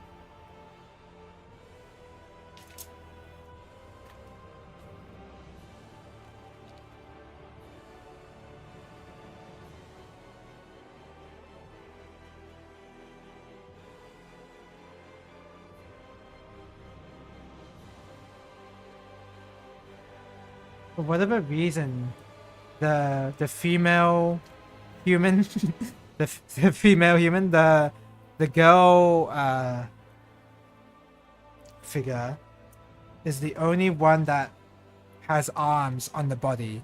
For the boy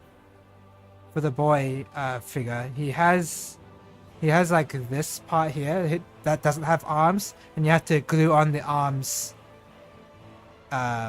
later. But the arms are already included here for this one here, so you don't have to articulate the arms in any way at all for this. I think I will do that.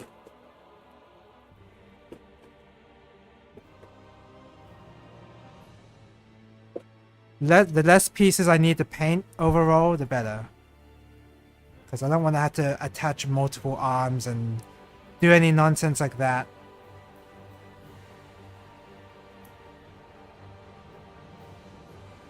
This is just gonna be for... I'm not ever gonna display these. Should keep a spares box around. The problem is I do, Orisalin, and I've already got too many spares. That's the problem. I've already got too many spares, so I don't know if I want to keep these spares around or not.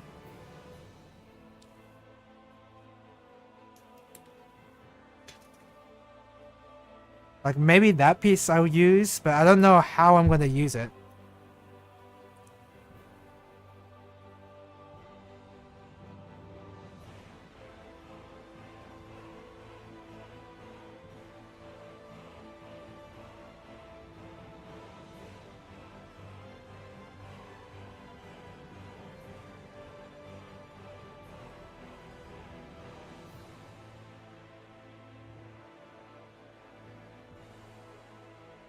How the hell are these things gonna stand? They don't have a base. Oh shit, they do, and I cut off one of the bases.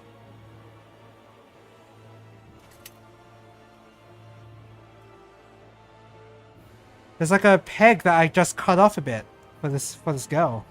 Crap.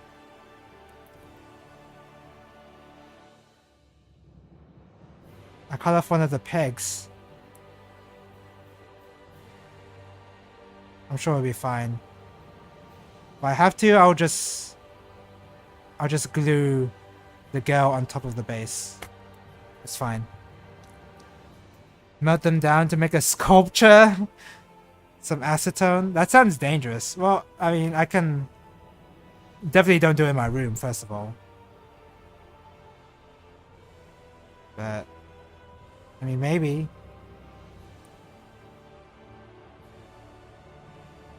Am I really willing to go that far though? Probably not.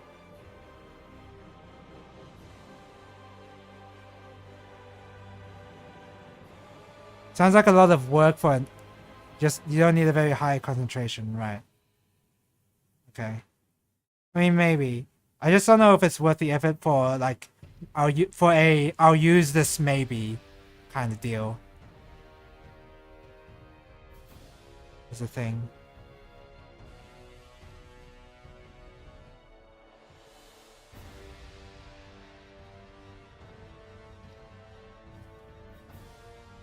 Okay, this is a lot more trouble than I thought it was gonna be, because I have to scrape off the mold lines.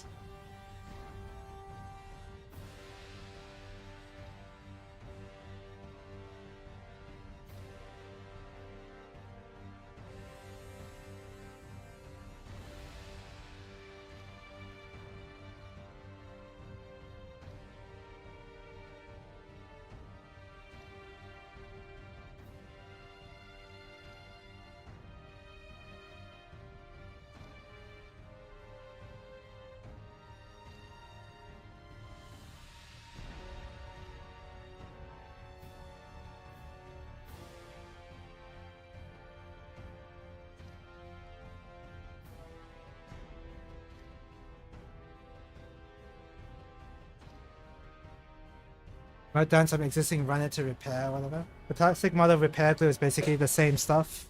Yeah, I have seen that trick before. Yeah, maybe. I mean, I already have. Thing is, I already have a lot of those. But yeah, maybe.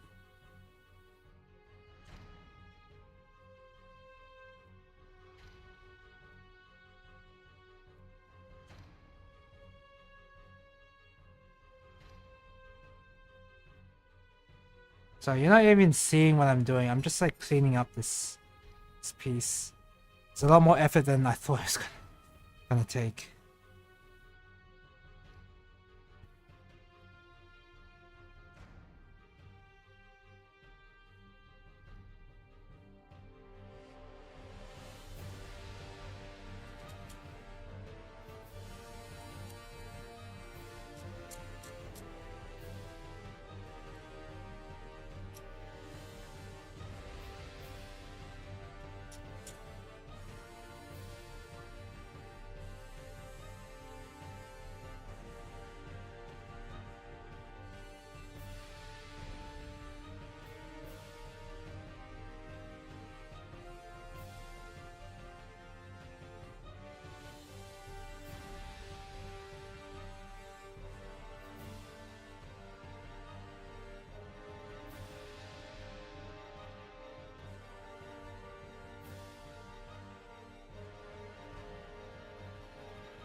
Oh, are there mold lines on the inside of a leg?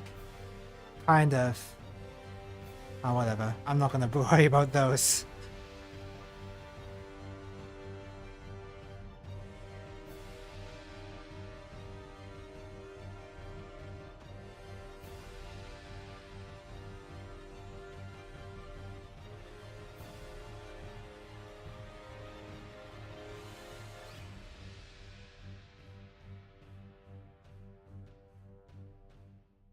Alright, I cleaned up one small figure.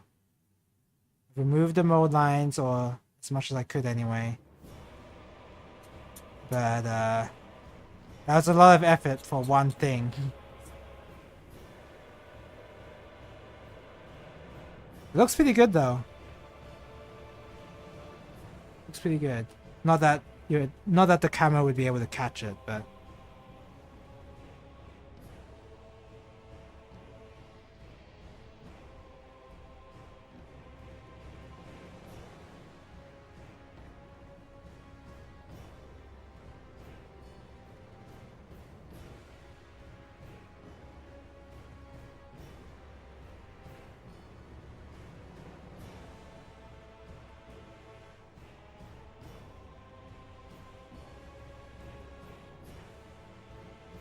Okay, and now I have to clean up the head. Oh, the face is ugly. It's a bit. The face is uncanny valley.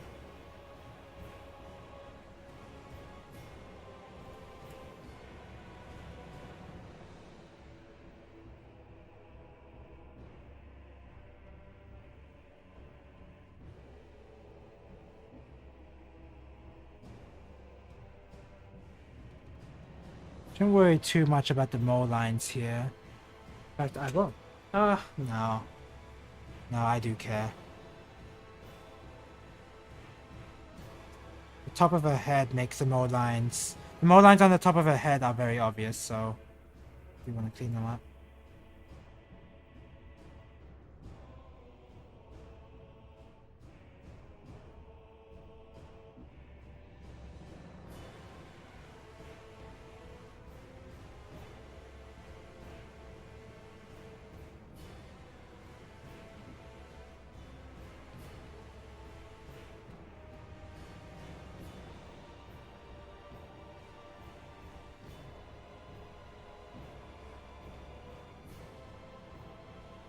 Okay. Cement time. This is gonna be enjoyable. You have to reroute stage 4 for rank 5 because you got too much hyper in stage 1.3. That sounds like a lot of fun.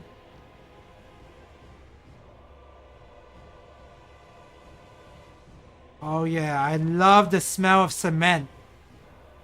I love the smell of glue. I'm sure every modeler does.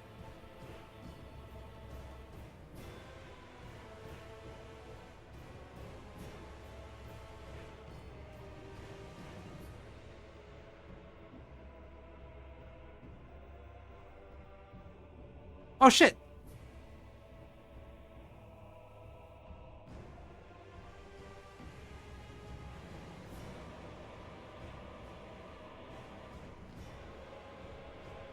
This might not even be the right glue.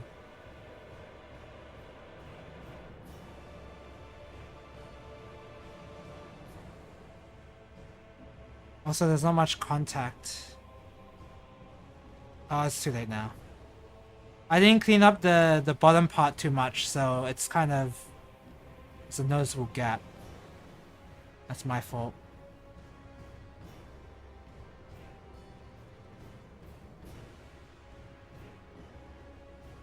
There you go. There you go. I guess I'll let that dry. Once it dries, it'll be fine, but... Yeah, I should have cleaned up the bottom part a bit. Oh, this is a much better spot, actually.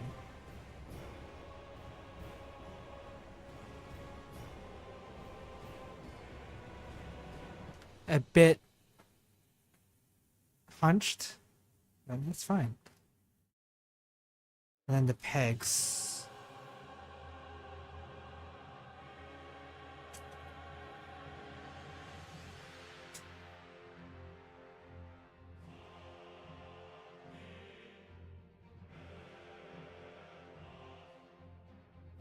The extra parts are also for the...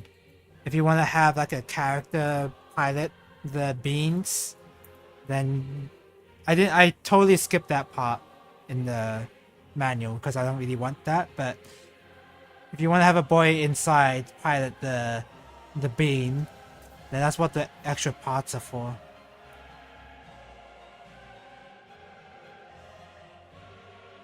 I'm just wondering if this will work.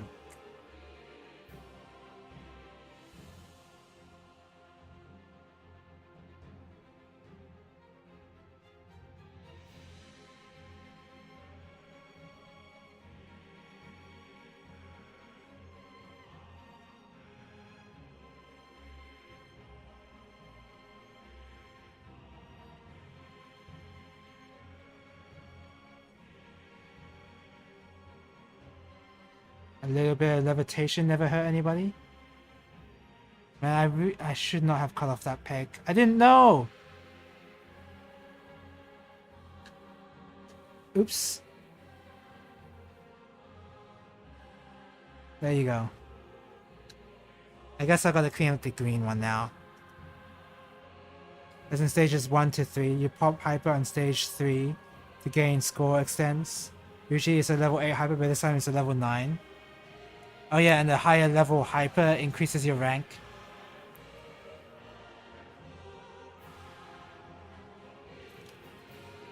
Oh, this is the weeb! Sir Alone. That's the weeb, right?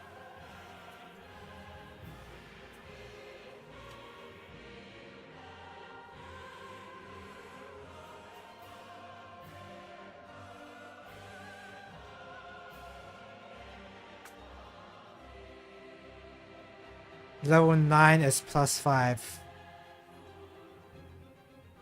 But like, how important is rank really? Plus 5? I'm sure that's nothing.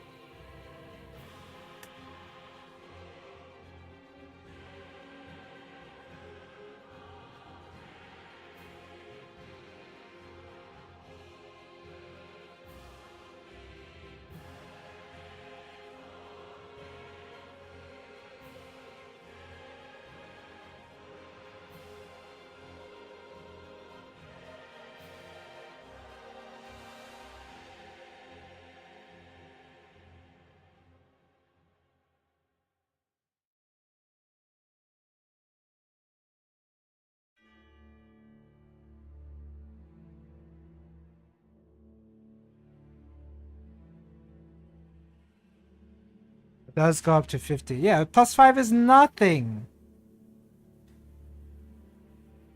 Just take some...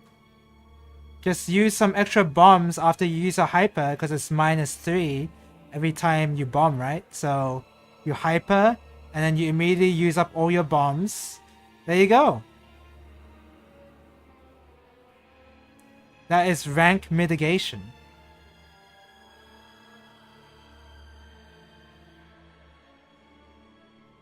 Let me see. Oh, this is gonna be so annoying to clean up as well.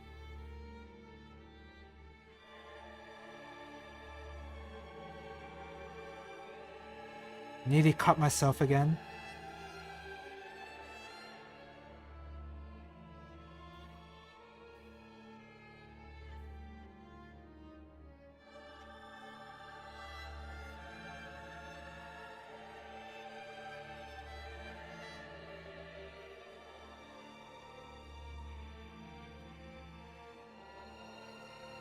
Okay. The problem with hyper gains enough medals that when it wears off you already have a level 1 hyper again? Oh, okay. Just spam the hypers. Your chain? Oh, okay. I guess that's fair then.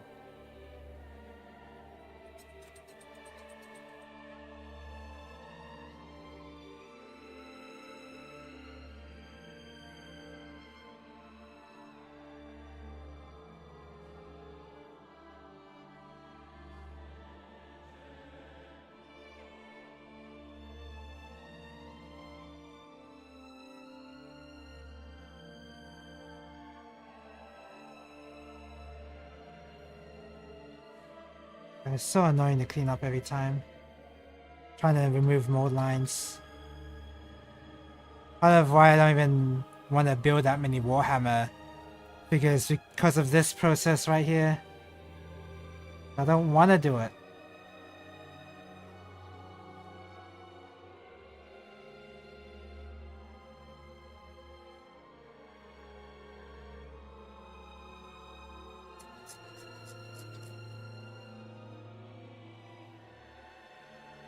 But I have to. The problem is, I have to do it.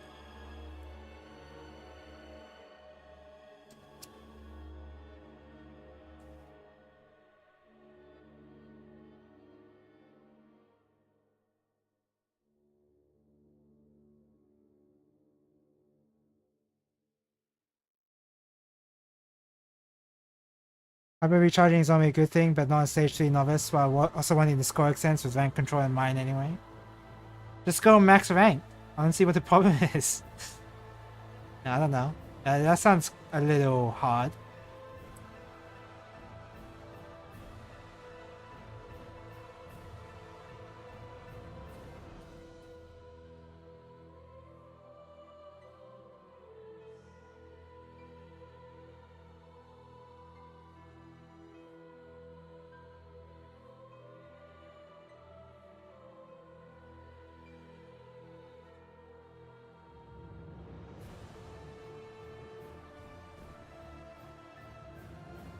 I thought I was done, and then I'm all of a sudden doing this.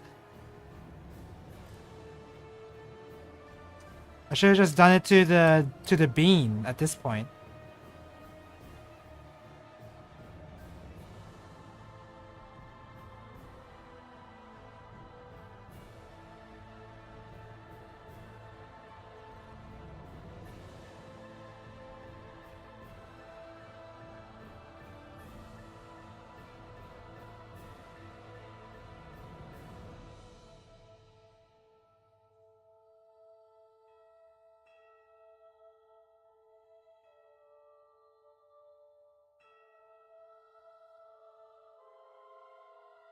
And this.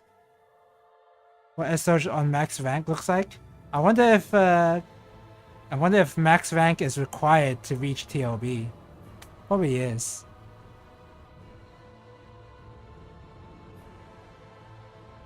I'd be surprised if it wasn't.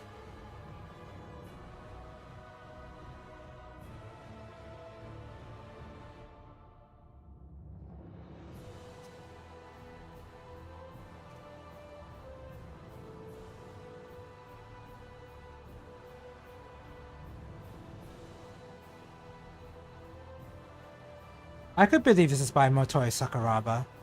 Burnt Ivory King. There's a bit of his style oozing out a little here.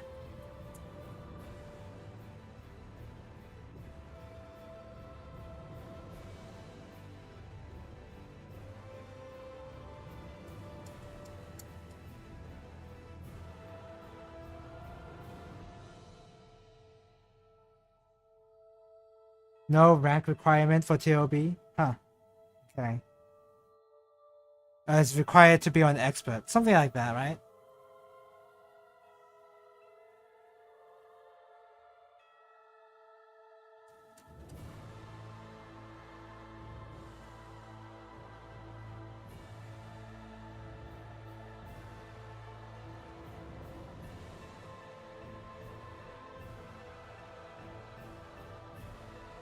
Okay, that fits a lot better.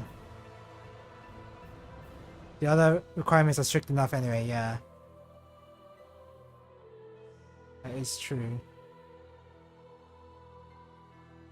I love the smell of glue. I have to mention it every time I open this.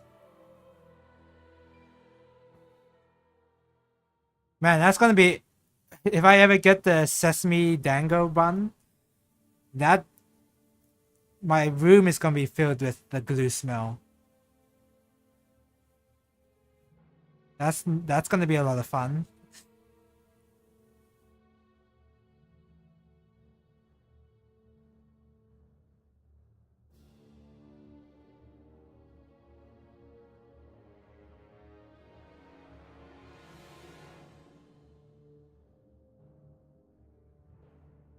Okay.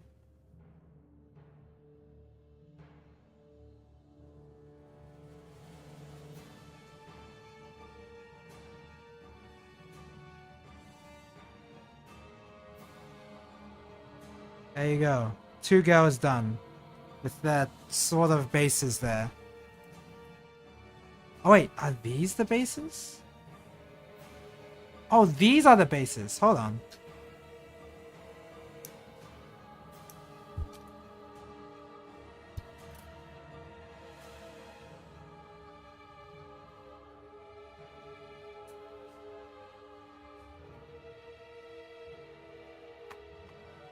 Let me just see. These might be the bases instead. These clear plastic flat pieces here.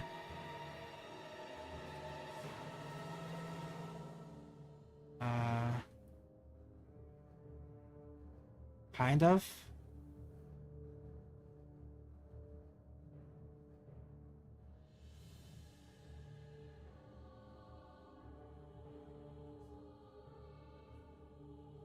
Yeah. Yep, it's their base. That. Perfect. Now they won't wobble around. Oh shit! I didn't want to do that hit. That impact may have moved their heads a little. Okay. It looks okay. It could be a lot worse though. So when we get there with short laser style, but then the fight is impossible because you need the smaller hitbox size. You say it's impossible. It probably is. If it took over 10 years to beat TLB, yeah.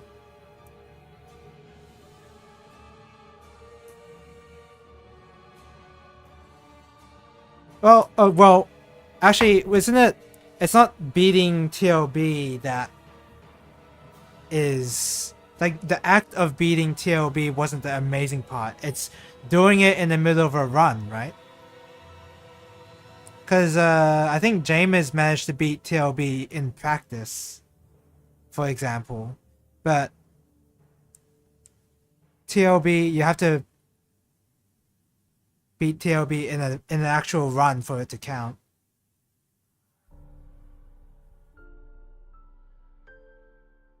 I'm sure. I don't know. I know. I don't even remember why I brought that up. I lost my train of thought. I wonder if these connected. No, they're not. Okay, I think I'm done. Okay, I guess I'll clean up.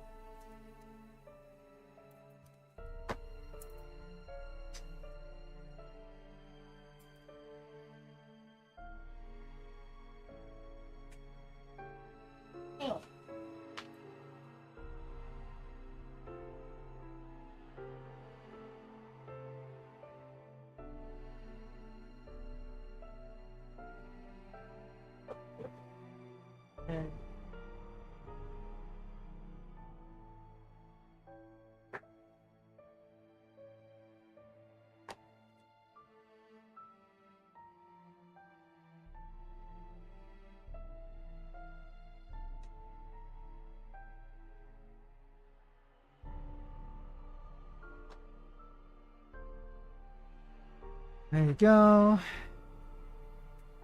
Get these. Oh! Damn it.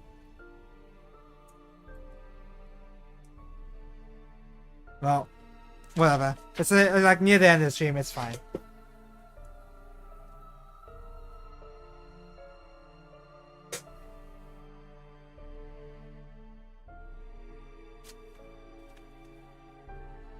Handy little vacuum cleaner.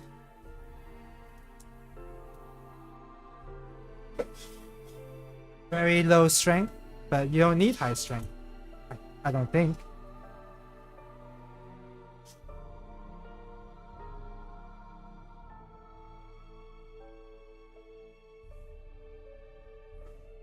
It's not sucking up that much. Oh, no, it is, but... Oh crap. Another impact.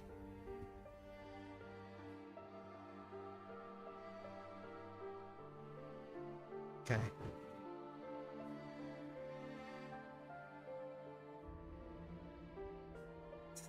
Okay.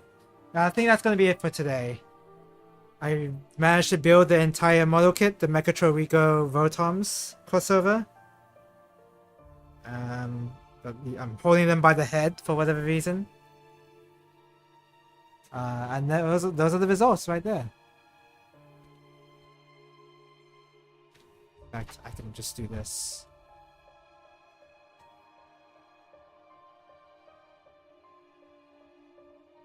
Yeah. There you go.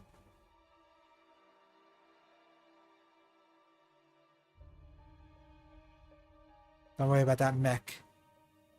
Looks pretty good. Well, obviously this needs some painting, which I will eventually do. I've got the tools to do it, but you know that requires a lot of effort. So I mean, I definitely am gonna paint this, I think, because I like the scope dog. And these girls are just gonna be for paintbrush practice. That's the goal. Welcome to the stream, Tenacious, but yeah. Cool kit. Pretty incomplete if you build it straight from the box, but as long as you're willing to paint it, I'm sure it looks great. Yeah. Looks pretty cool. Oh, I should probably... Okay. And oh god. There's not much articulation to them either. So yeah, not very posable kits, but these beans are pretty cheap as well. So I don't feel like I got ripped off or anything. We have the same mouse, the G502. Yeah. Yeah. It's a very good mouse. Oh, it's really crummy. I gotta clean it. Okay, I'm not gonna show it off again because man, that's crummy. Anyway. Yeah, cool. We love a cheap bean. Yeah. That's all what this bean's about after all. Cheap as beans. Yeah, painting this might be fun.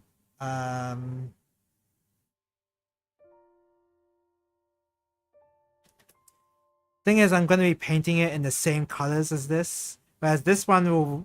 The orange one... Sorry, I'm not pointing the camera right at all, sorry. The orange one will require quite a lot more painting. Especially with the mask, because the mask is totally the wrong color. At least this green one here is... Well, the scope dog is generally green anyway. So there's not much painting to be done there. Oh well... theoretically, there's not much painting to do there, but I'm planning on repainting the whole thing anyway, so that's going to take a lot more effort. Alright, I think that's going to be it for today. Thank you guys for watching. I'm glad I managed to finish this off on stream. Tomorrow... Let me just show this off. Oh! Don't worry about that. They're not very stable on their legs, I gotta say.